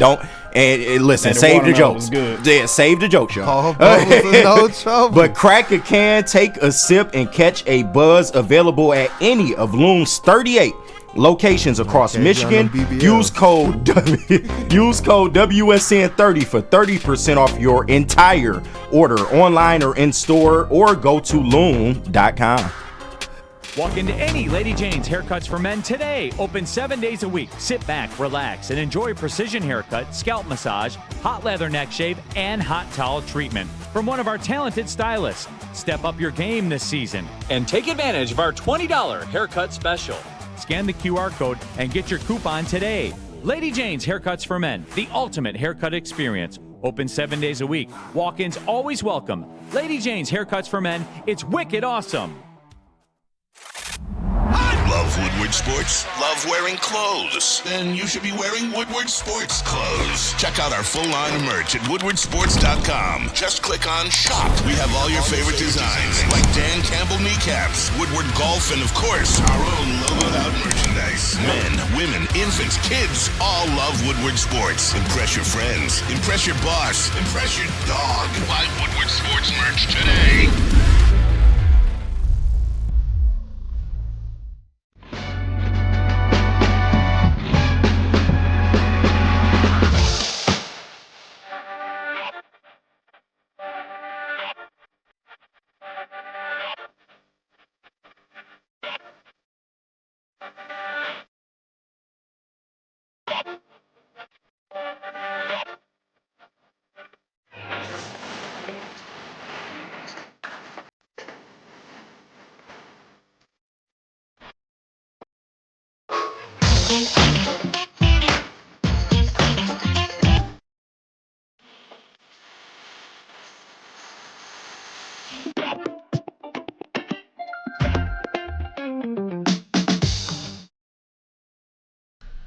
Detroit, get ready. Tigers opening day is here on April 4th. So join Woodward Sports for the biggest and the best party in the D, the Grand Slam Festival. It's an outdoor tent party at the Detroit Opera House, so you know we're in the middle of all of the action, and you guys want to be there. You want to see White Claw Flannel. You want to see the heavyweights going wild, because we're setting them loose on the city. The content's going to be crazy. Well, you know, Wake Up Woodward's going to be in the building. We're going to have live broadcasts all day long. And the broadcast brought to you by Jars Cannabis, Mad Packs, and White Claws. So the drinks will be flowing, smoke clouds will rise, and the party won't stop. Don't miss out. Get your tickets today at GrandSlamDetroit.com. Woodward Sports is opening day. Brought to you by Jars Cannabis, Mad Packs, and White Claw.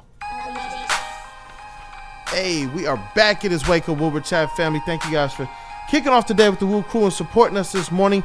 The likes, they're going up, man. So y'all got things started off all right. And you know what? We're going to make sure everybody gets their favorite segment of the day. That is What's Trending. Let's get things sparking word to Jars, Mr. JBSmooovv. Oh, let's do it. Now it's time for the most electrifying segment on the internet. Bum, bum, bum. It's What's Trending with JB. Live on Wake Up Woodward. It's time for America's favorite black man. That is Jeremy Bryant. Let's ride. What's going on, chat family? What's up, fellas? First and foremost, I got to go out here and, you know, give my fat kids some advice out here as well. Oh. Uh-oh. Because what the fat kids done did? At the Major League Team ballpark, they just unveiled this. A 6 foot, 10,000 calorie hot dog. Shit, that's a long glizzy. Pause. God damn, that's a minor league team doing that? This is a minor league team that just put this out there. So, a 6 foot, 10,000 calorie hot dog. Is anyone partaking on this glizzy? All right, what else is on it? Onions, mustard, what is that on top? Hold on, give me 1 second because I got it over here. It's at St. Paul Saints game this upcoming season. Ooh, I can't really see what else is on there. That looks like jalapenos, mac and cheese. I mean, it look good. I don't know if I'm eating the whole glizzy though, but I'll take a piece of it. If somebody want to buy it for the squad, I'll just take a piece of it. Sure. Right. I think those like jalapeno poppers on the side as well too, or something like that. Not bad. 10,000 calorie hot dog. I'm not a big glizzy guy like that. Like I'll eat a coney, don't get me wrong, of course, but like, hey, my most favorite thing to partake in. So I'm not dying if I don't have it. You're not dying for the glizzy? Nah, I'm good. Come on. There's only one man hunting glizzies in this room, so. Okay. I should have kept that to myself. You should have. You should but what's done is done. You are scarred for life. Yes, I am, and that's okay. What's done is done. But that what's done is done. Can't erase all you guys' memories, but wish I could. Can't. You never saw the movie Men in Black? I mean, you only got the I guess it's possible. I don't even know if that'll erase Hunt Dick though. That was egregious. And you just tried to just pass that shit in normal conversation like we wasn't gonna come back to that. Or shout out to Donnie Darko. Are we living in the tangent universe? Oh, here you go. Here you go. No Jake Gyllenhaal's here. Just you and Hunt Dick. That's all. Well, you can make a reference to another Jake Gyllenhaal movie if you wanted. Right. Let's not do that. Chase out of nowhere from the top rope. Jeez, Chase. That was with the elbow out too. My man jumped off the rope like the savage elbow. That was a good one. That was a good one. The elbow drop on. Jeez, Chase. Well, that's not the only thing that's coming back now, because you guys remember Subway sandwiches. Shout out Stick back here as well too. Hey, shout out to with the J and I. Hey, check those out though. Hey, you got the cool. Hey, you open the day ready. We're getting ready, boys. Can't wait for Friday, man. Can't get here fast enough. Oh my God, yeah. Those koozies. You guys remember the Subway deals, right? The $5 footlongs. Yeah, they are coming back. Stop it, for real. I know it's a catch. It's not $5. I'm sorry, $6.99. Yeah, I'm like, this a catch. No fucking way. That was the greatest era in Subway history, the $5 footlong. Inflation put $2 on them sandwiches? Man, what? Goodness. That was my shit. That chicken bacon ranch for $5 every time. $5 for a footlong. Oh my God. That shit was the golden age, bro. We'll never have those days. The golden age. We'll never see those days again. Golden age of Subway. It was for real, like 100%. It was. Hey, they're bringing them back. It's just $6.99 now. Considering what it could be, I guess it's not the worst in the world. Yeah, but it's still cheap-ish. Yeah, I guess. They was doing BOGO for forever, so. Yeah. It's definitely going to take some people. Hey, look, you got them back, and you can't complain. Sorry they're not $5, but they're getting close. They're just like the hot and ready, $7 now. I know. That was a great deal, too. Hey, we got to pay for Javi Baez's contract. I don't know what you guys are talking about. Shit, So, okay. like, hey, it is what it is. Planet Fitness. You all know, home of the judgment-free zone. But I'm telling you right now, I'm judging a little bit. What? I don't know what the man is doing. He doing the Naruto run. What is he training for? Oh, what is that? He training What is this? He training to be an anime character. What? It's bad. I just want them fucking bands to just pop loose. Oh my God. Send them That's the flying. anime leak to Just me, send dog. them That's flying, it. bro. When he's doing that, I just see a torn pec happening. Yeah, bro. Oh my man going in. It's the TGT. leak, dog. TGT. At least he ain't hurting himself, but that's He's the thing. hurting 'Cause everyone else at the gym, though. no, he definitely setting off the lunk alarm, bro. He's slamming them fucking weights. There's of course an argument to just leave people alone in the gym and let them do what they do, but he's taking up multiple machines. Yeah, that's the problem. That's a problem. That is a big problem. Every time he does the leaps, I just want to be like, Just no, those y'all leaps. Dragon Ball Z. Getting you for That's so bad. Kool-Aid, you on point. Every time Getting like, you force. Oh, my God. He don't look like he doing the get you force pose. Holy shit. Why? Just why? Holy shit. dog. Tough guy in training. Does he get a shirt, JB? He TGT definitely certified. needs a shirt. Certified. Definitely needs a shirt, 100%. Holy and finally, shit. the end was training. I got another tough guy in training. Just know you need a new gym Doing the partner. fusion dance and shit. Oh, no. Oh, come on, bro. Help him out. Oh! You can see it about You to already happen. saw it. Yeah, you seen him struggling, and That he is can't a even horrible spotter. He can't even lift that bar off of him. No, it's a horrible He is spotter. the worst spotter in history, bro. What the fuck? Oh, my word. That is a lot of weight, huh? Hey, you shouldn't have tried Hold it. on, You let me just drop the weight off by rolling the whole bar over your body. Yeah, shouldn't have man. tried it. Oh, no. Bro, get you somebody that can actually lift the bar if you gonna have somebody spot you, bro. He is horrible. You saw my man struggling and you didn't get to him fast enough, and then this shit happens. Like, that's crazy. Dog. But my man did have way too much weight on that bar. Like, come on, bro. But You're not he that just strong. drops the bar. He just gives up. What are you though. supposed to do? Die? I mean, Like, at shit. least Yeah. Get crushed to death? Like, Dante in the chat's like that's just on the spotter. yeah, no, absolutely. That is 100% on the spotter. But also, is way too much weight on that fucking bar. Like, you should have never let him get on the bench with that. No. It doesn't help you any good if you're trying to do too much weight. Bro, you saw my man struggling on that last rep. They said his arm snapped. Oh, It no. just slipped. It looked like it just slipped. Oh, God, wow. like it man, I slipped. hope his arm didn't slip. Oh, if it snapped, you'd be hearing like the worst scream you've ever heard. Oh, I think I seen it. I feel like it Shit. just slipped Wait, did it out. snap? No, it looked like it snapped, bro. Look, watch it real closely. God, watch it goodness. close. Look at his arm. Look at the way he just slides No, off. nah, the- look at his the arm. thing Look, at look, the look, end. look, look. Bam! Oh, shit. Eesh. Yeah, that's tough to watch. Like I said, you need a new gym partner. But You that's need a new it for- everything. Well, yeah. You need a new gym plan. How about that? Don't go to the gym putting all that fucking weight on the goddamn bar. It's not So hard, the bro. thing, he was. Do what you can, bro. Ain't nobody gonna judge you if you just do the bar and a couple little fucking weights, bro. Like, come on, man. KG, you trying to get gains at the gym. No, Man, you gotta fuck that. Throw It it all sucks on that it there. happened like that, but at least the friends. I'll be saying like, yo, get you some new friends. Right. Hey, tell this one more time, man. He got to gain a new arm. Yeah, the spotter can't do his What job. is he gaining, He dog? tried, but at least the friend ran in. There was another friend. They ran to his rescue. We've seen this so many times where something happened and everyone's just standing around just still recording like, oh my gosh, help him. Something happened to Harry. And it's like, pick him up. Yeah. Why is everybody just recording? So Something happened to Harry. Yeah, That's a I don't random know, name. man. I like how you got this situation just playing out in your head. shout out Lady James. But that's it for what's trending, you guys. Let's hop in some early mailbag while we got some time. Hey, definitely, man. Really pushing Spider-Man into the Planetverse. Get those mailbag questions in. Dog, yeah, my man was wildin', dog.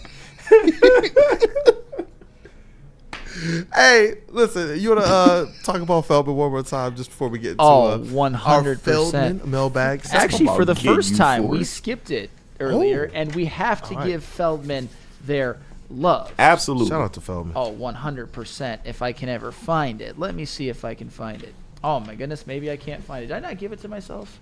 Pause. Whoa, big oh, musket. it's right here. Whoa, big musket. Whoa there. Down, boy. Jesus. Wow. Did I give it to myself? Whoa, boy, right. Whoa. Did I give it to myself? It's crazy work. Don't know how you would do that, but Feldman Chevrolet of Novi, Detroit's #1 Chevrolet dealer and the Chevrolet dealer of the year for 6 consecutive years.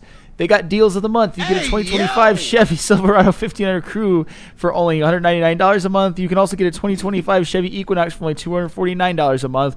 Come see George Hawes and his team at Feldman Chevrolet of Novi. Shout out to Bern in the chat. He sent in a $5 super chat. Oh, man. He says, no spotter in the world could stop that. Bro ain't catching and curling 415 pounds. Yeah, that's nasty work, bro. I see Jerry Miller in the chat. He said, Harry is crazy work. Dog, man. Hey, get those Feldman mailbag questions in. This is brought to you by Feldman Chevrolet of Novi. We want to be able to read as many of these questions as we can. We have a little bit of an extended mailbag, and everything is in play here. You got the Red Wings with slim playoff chances. You got the Pistons that they're going to the playoffs. It's just a matter of what seed and who will they face. But April in the D is looking like it's going to be at least a little bit decent because you got those Tigers who they're going to return home, not winless. Hopefully they have an opportunity to just take out those Mariners. So get whatever you want into the chat. And obviously we had a little bit of TLB today, but I already see a couple in here. Shad, one of your frenemies. He says, hashtag Feldman of Chevrolet of Novi mailbag. When is Sam going to say April Fools after going on his JMO hate train and saying he could have the Lions top 10 in offense? JMO hate train. It's the people like you that I hate, not the player. Not you as a person, you as like a JMO sib. But as far as the top 10 in offense, I could do it. That might have been a little I might have done that more for effect than anything. I definitely could not have the Lions as a top 10 offense. My point was just that it's so talented that all John Morton really has to do is not crash the Ferrari. Just a figure of Flannel speech. Campbell? Yeah. Sure, Lions fans would love that. I would never call a play for JMO ever, right? Would you call a play for JMO to throw a pass? Actually, I would not do that. Yeah, we know. That's the one thing I would have done better than Ben Johnson. That's for sure. Ed O'Neill. Hashtag Feldman mailbag for KG and JB. True or false? It's a waste of a heel turn if they feed Cody Rhodes to John Cena. And should John Cena beat Cody Rhodes like the Montreal screw job? All right, so this whole Cena shit is very layered, and we are giving you guys a double feature this week because we couldn't get on last week. So make sure you tuned in to Woodward Ringside because we will be deep diving into the Cena promo, the second one and the third one later this week. But the way they plan it, I haven't really been a fan of it. And listen, if you enjoying it, all power to you. I ain't gonna tell you how to feel, but ultimately, I'm not really fully bought into the Cena heel turn just yet, and I feel like you are doing a disservice if you have him just go and beat Cody at WrestleMania at this point. That's just how I feel about it. JB? I kind of feel the same way. Like, I feel like this heel turn is extremely too late right now, especially in John Cena's career. I wouldn't mind if he went in there, just kind of knocked off Cody, and then, you know what, just walked off into the sunset like, hey, I got this title. I'm keeping it. Hell, I'll be happy if he brings back the spinner belt and just be like, hey, I won it, and then that's it. Then you just introduce a new title. But other than that, I kind of don't like this angle that they're going with Cena. But if he wins, then, you know, and he retires with the belt, then what's the point? There's no follow-up after that. He just retired with the championship, and that's that. That's probably all he wants, honestly. I don't know, man. The direction that they went with it, I wouldn't have personally done that. I would have booked it a little differently, but still yet to be seen. I'm excited for the match, though. We'll see. We'll see. It's Mania. Yeah. Hey, here's another good one. Hey, this one is from K. Guz. Flannel Sam. K. Guz. K. Guz. All right. Another KG. K. I respect it. At Flannel Sam. He's asking, have you seen the Detroit Tigers are giving away flannels to the 15,000 people at the stadium? Oh, yeah. I took a screenshot of that. Yeah, flannel. Hold on. I'm going to send the screenshot to you, JB. Hey, definitely. Because I'm like, no, flannel got an endorsement deal. We got to have for real. boots on the ground. I'm sitting there right now. Well, I do have one, first off.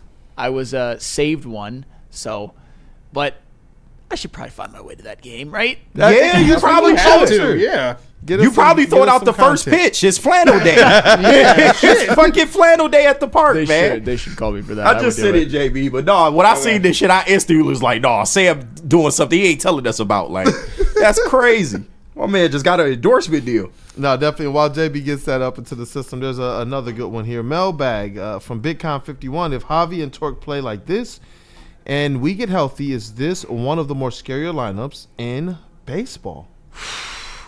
That's a little aggressive. Yeah, I would say scary by any means. I mean, it's nothing like, bottom of the ninth.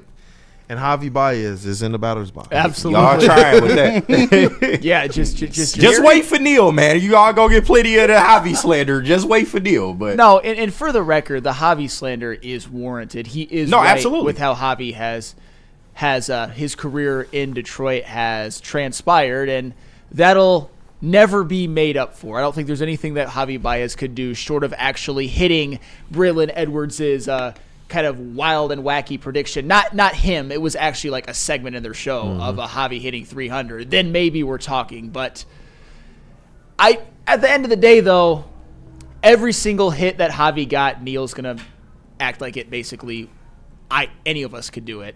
It was a good game for a terrible career in Detroit. Yeah. Hey, there it is. Shout out. Oh, you know what? Dang, you gotta go, bro. Yeah, no, for real. Like, I'm like, dog. I'm like, Flannel just wasn't gonna say shit. He buried the lead. Like, so they have giveaways every Saturday too this year. Then. Yeah, they have a really cool windbreaker they're doing later in the month as well. Ooh, it's like really nice. Windbreaker. I like that. People to these games. I sent this to Sam like a month ago. I'm always checking the promotional calendars for all the teams and stuff like that as soon as they release them. So I asked Sam like a month ago, I was like, hey, man, if you don't have plans on April 5th, you should get down to Comerica. That's such a tough shirt, dog. Yeah. That monogram D on there, like, goodness gracious. Yeah, I like that one. Yep. Let me see here. Ed O'Neill, hashtag Feldman Mailbag. If Hutch and Sewell were in the same draft, who is the pick for the Lions and why? Oh, God. So he has to pick between children, right? Yeah. That's crazy. Ed O'Neill, you just waking up choosing violence today, huh? I think it was Aiden Hutchinson. Because at the time, the Lions really had nobody on that defensive line. They had Decker. They had Frank. They had Jonah Jackson. It probably would have been Hutch. But obviously, it's a hypothetical, and Sewell was a phenomenal pick. Yeah, real quick, I see Thomas in the chat. One of the Woodward Ringside episodes. We formally premiered on Friday, but we are looking to move to the weekend, so those will be premiering on Saturday. And JB, the episode today, can we get that up by what, Wednesday? I was trying to today, get it up, Tuesday. I was trying to get it up today if I can just get it edited down in time. All It'll right. probably be up a little bit after E&E. I'm thinking right now, and then later on during the week. But Thursday we'll record again. Yeah. And then we can get that up for Saturday. But just be on the lookout, y'all. Definitely episodes dropping this week, so be on the lookout. And I can't wait, man. I'm glad that you guys are doing this type of content, and you guys do a great job at it as well. Appreciate it. Do a great job at it. Hey, make sure you checking out Fast and Loose too. Yeah, my boys over here, Fast and Loose, Loose and Fast. They got all your racing needs, man. You guys ever gonna have a crossover? We could. Crossover We could. Hey, that's right, man. Hey, and you know what? Chuckle Cheese. Never thought I would see the day that the Wings spoil all 4 teams making the playoffs. Yeah. Darn those Wings. Yeah, darn those Wings. It's not looking good for them. Kind of a must-win tonight in St. Louis. St. Louis is on a 9-game winning streak, and winning streaks are meant to be broken. So, Wings, go break it. Go break it. It's just as easy as that. Just go break it. Steve DeYoung, hashtag Feldman Mailbag. With the medical retirement of Kaminsky, do the Lions double down on defensive end in the earlier round of the draft? I can see it. Yeah, that's just one less rotational piece that's not going to be there. Like I said, I'm very bullish on them drafting a D lineman in the first round. Extremely.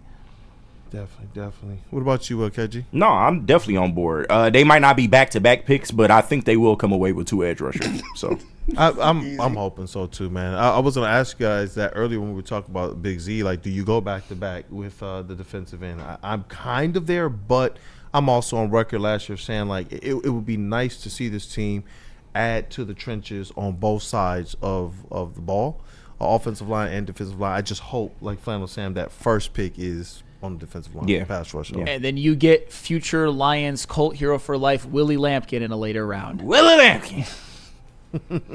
What up, though? What you over there laughing about, JB? JB like, dog. He don't like the short people. No, it's not that. I was laughing at Easy's comment. Shout out to Easy in the chat. He says, "Fast and loose sounds like my ex." Oh goodness! Fast and loose, loose and fast. Yeah, I like this, man. Extended mailbag. Hashtag from a mailbag. Jordan from MI. Can Jalen Duren become a top 3 center in the league? And does Marcus Sasser have a spot on the team in the future? Yes and yes. Yeah.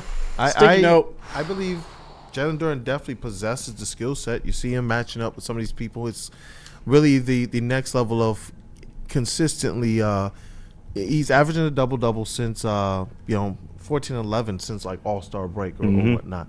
And he's definitely helped to contribute to where we see the Detroit Pistons are now. If he could take that next leap to one of those guys that's getting you a good 18 and 10, but where I'm looking at is this: can he take those stock numbers, those blocks, his ability as a two-way player in the paint?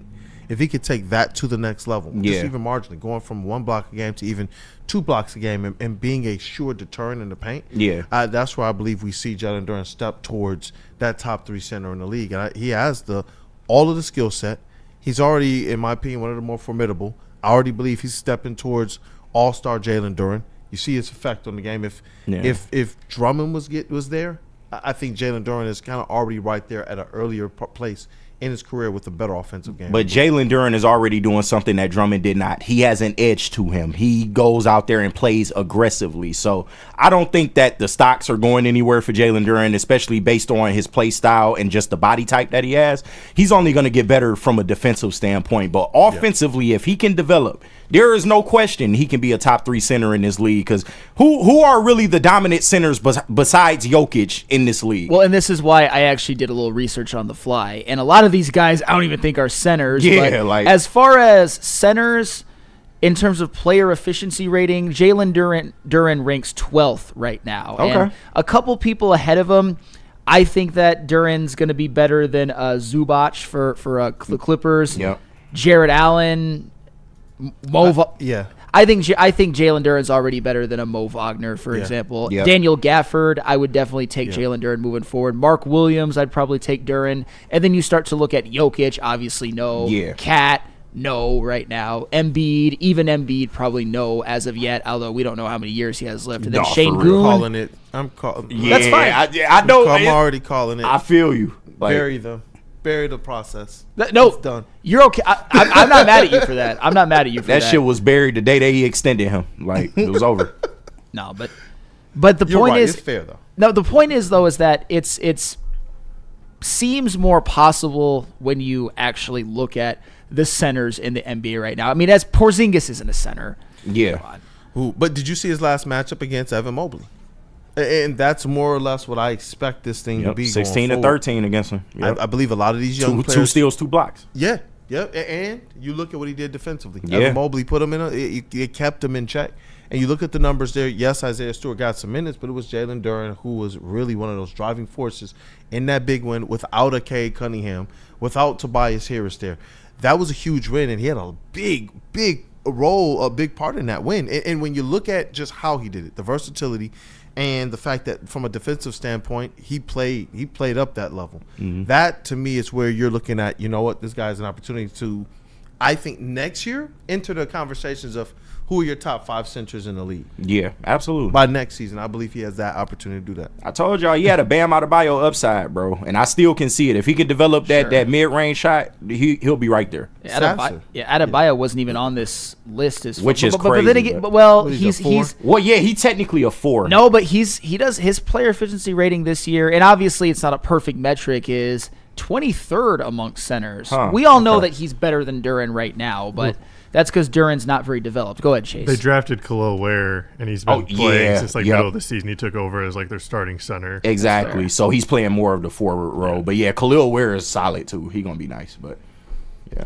Hey, you know what? I see Dante151. He sends in a $4.99 super chat for his question. This is a question for everyone. Who do you have in the NBA Finals? Also, which NBA free agent would you like to see the Pistons to go after? And free agent, I know there's a lot of people out there who, fight be darned. They really, really, really were looking at a guy like a Nas Reed. Yeah. But it's going to be interesting, man. I sense a lot of running it back out of Trajan Langdon now. Me too, yeah. But obviously he's surprised because you got to think about it. Malik Beasley's going to have to get paid. Mm-hmm. Kay Cunningham's deal goes into effect, and Tobias still gets $26 million a year. And then you got to think about Jalen Duren and Jaden Ivey. These guys are going to have to get paid. So part of me feels like it might be some strategic signings here and there with a lot of kind of running it back for them. Yeah, the finals question, we talked about it yesterday. I got Celtics Denver personally, but I think the Pistons are just missing that four that can start for you and go out there and provide buckets. So once they get that he ain't got to be a superstar, but if they can get a star level 4 to join what they already have, then I think the Pistons are really cooking with grease at that point. So that's all I want. I want a power forward that can go out there and maybe take the starting spot from a Tobias Harris. You move him to the bench and improve your bench that way. He said still want to keep Tobias Harris. What'd you say? He said I was going to ask. So where do you want Tobias to go? I want him to come off the bench for next year. But he's been great this year. He's been great for us this year. I wonder if they, with that 26, if you're putting him on the bench. I mean, obviously the team, it's in a good place as it relates to its chemistry. So I don't think that it would rock too much. But I don't think so. 26M on the bench. I feel you, but 6 man, I mean, he could be that 6 man type of the year candidate if he performs good offensively. So I'm not really worried about it. He's a leader on this team regardless of where he's playing at. So I don't think that's the big deal. You're going to pay him anyway. So I would much rather, if you can get a 7-footer that can go score buckets, I'm starting him over Tobias Harris. I'm sorry. You know what? My quick question to you guys, because they have a lot of decisions to make. What are you giving Malik Beasley? He's played himself into he's played himself into some flexibility, man. He has the opportunity to go in and negotiate if he wants to. I give him 3 years. Money wise, Toby's getting $26 million a year. Yeah, that's tough. That's tough. I mean, you gotta pay him, dog. It's damn near a blank check. Damn near a blank check for a guy like that. Whatever he's asking for, I'm pretty sure it won't be too unreasonable. But you got to pay him multiple years. You got to pay him. You would think he would work with the organization a little bit, especially given that instead of them going and flipping him at the trade deadline, which a lot of people thought that's why he was here. They thought, these vets on 1-year deals, they're going to flip him. But instead, these are really some of your heart and souls. And he asked to stay. And so when you look at it that from that way, you would hope that there's somewhere where they're working together where he might leave a little bit on the table, and the Pistons are going to probably give him some years on there. Yeah, 3 years, player option, and let's ride. But Stu's getting 16 a year. Toby's getting 26 a year. I feel like something that lands. Cam Johnson's getting what, 20 or 25? I think he's 25. I want to say. Ooh. Yeah, and that's crazy for Cam Johnson. He's gonna be in that. Yeah. He has not panned out into what people thought he was going to be, but yeah. Ooh, no. Man, what does Beasley get? That's going to be an interesting number, man. Yeah. See what they come up with. If they can get him for that 20 range, or if it's going to be something a little higher annually. Would you do $70 million? For 3 years? Yeah. Yeah. Yes. I think that's the sweet spot. Around between 70 and 80 is the sweet spot. He's the guy. You think about how they have spun their wheels, flirting with the Cam Johnson rumors, bringing in guys that were supposed to be, 3-point shooters but vets. They got it right finally after how many years? And he's elevated. Like what he looks like now is better than what he looked like with the Bucks, and he was damn good with the Bucks. So you got to pay him, dog. You do. Yeah, Jay Hart said 4 years, 85 to 90. I've seen a lot of people say 18 ceiling. Chuck Brewer said 18 million ceiling. Is every D 18 mil. I think it might be a little higher than that. It could be. I think he's in the 20 range. Yeah. But that's why I do 3 years with a player option, and then we go from there. But keep it between 70 and 80, I feel like. Goodness. That's going to be interesting, man. But Let me see here. I'll do this last one. Charles McClain, hashtag Feldman Mailbag. Seen a mock trade. What do you say? Devers to Tigers and Clark, Tork, and Holton to Red Sox if offered. What does Harris say? Well, Harris says no. Yeah, the Rafael Devers, no. No. Especially, you kind of like some of the mojo that this team has right now, how they're, in my opinion, playing up a little bit better than I thought. 5.25 runs a game for these Tigers to start the season. It's just a lot to give up, too. Yeah, that's more so the problem. Just a lot. Dante151, he says 21.5 million. Definitely would, man. I want Millie Beasley here. 21.5. I would definitely do it. Give the man what he wants, bro. Definitely would. All right, is that a show? I believe so. Post-game stretch. You know, I'm a little older now. You got to stretch at the beginning of the run and at the end of the run. No, that's a fact. So, hey, but chat family, as always, you guys are epic. Thank you for supporting us this morning.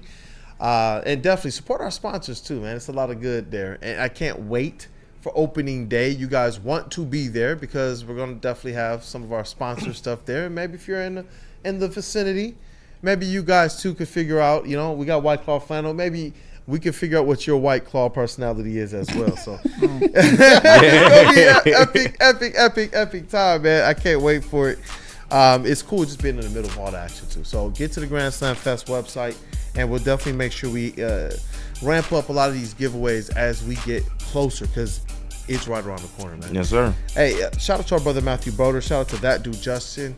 Cavassier Chase, what up, though, bro? Thank you for everything you do for us. Hey, what up, Joe? Hope you guys have a good one. Enjoy the rest of your week. If you guys are still looking for some more of JB after you've watched your Woodward ringside and you went back and rewatched all of the What's Trending for the week, feel free to tap into Fast and Loose. Got our little NASCAR show we're doing. Episode 4 should be dropping today. And you can kind of get a little bit more, like I said, you get a little bit more JB in your life. You can never have too much. So yeah, he is one of the GOATs. And so hope you guys have a good rest of your week. Stay tapped in. And we'll see you tomorrow. Happy birthday, Darren McCarty. What up, though? This elite booth, shout out to KG in the sound booth. That's Detroit's #1 draft pick, man. Our MVP. What up, though, brother? Yeah, encouraging everybody to get down to opening day with us, man. Friday is going to be a great time. This Tigers team look like they're going to have some wins under their belt, so we're going to have something to cheer about. But come rock with us, man, at the opening day fest, man. It's going to be a lot of fun. But shout out to everybody that joined us in the chat today. Absolutely appreciate and love each and every one of y'all. Shout out to my team. Y'all know how I feel about y'all. Let's keep it rolling, man. WUW Sports MVP, JBSmooovv in the TD booth. What up, though, bro? Hey, what's going on, everybody? Shout out to everyone rocking with us today. As KG said, get down there to the tent party with us for opening day. It's going to be an event. I'm telling you right now, you got White Claw Flannel. It's going to be wild. Heavyweights taking over the street. Woodward ringside, look out for that later on this afternoon. And Fast and Loose, me and Chase, give you all your racing car needs that you want. So just be on the lookout for both of these videos to drop today. And another Woodward ringside later on this week as well, too. We're going to deep dive into John Cena and WrestleMania. So we'll see you. Hey, let's rock. Let's get that chest back, too. That's going right in the pocket, too. That's an assist, too. My guy, Flannel Sam, the vet of the squad, the vet of the network, Red Wings correspondent. Great show today, brother. Thank you. Great show to you as well. Go Wings, go Tigers. Let's have a double victory show tomorrow. Oh, my goodness. Go Wings, go Tigers. It's your boy Brandon, a.k.a. Detroit Kool-Aid, your credential Pistons reporter and writer for the network. Chat family, thank you guys for supporting us. If you haven't gotten the opportunity to, go ahead and smash that like button before you get out of here. Stay tapped in with the rest of the shows. Big D Energy, Ermanni and Edwards with Maz. And end the day with the heavyweights. Have a blessed one. Stay wake up, WUW.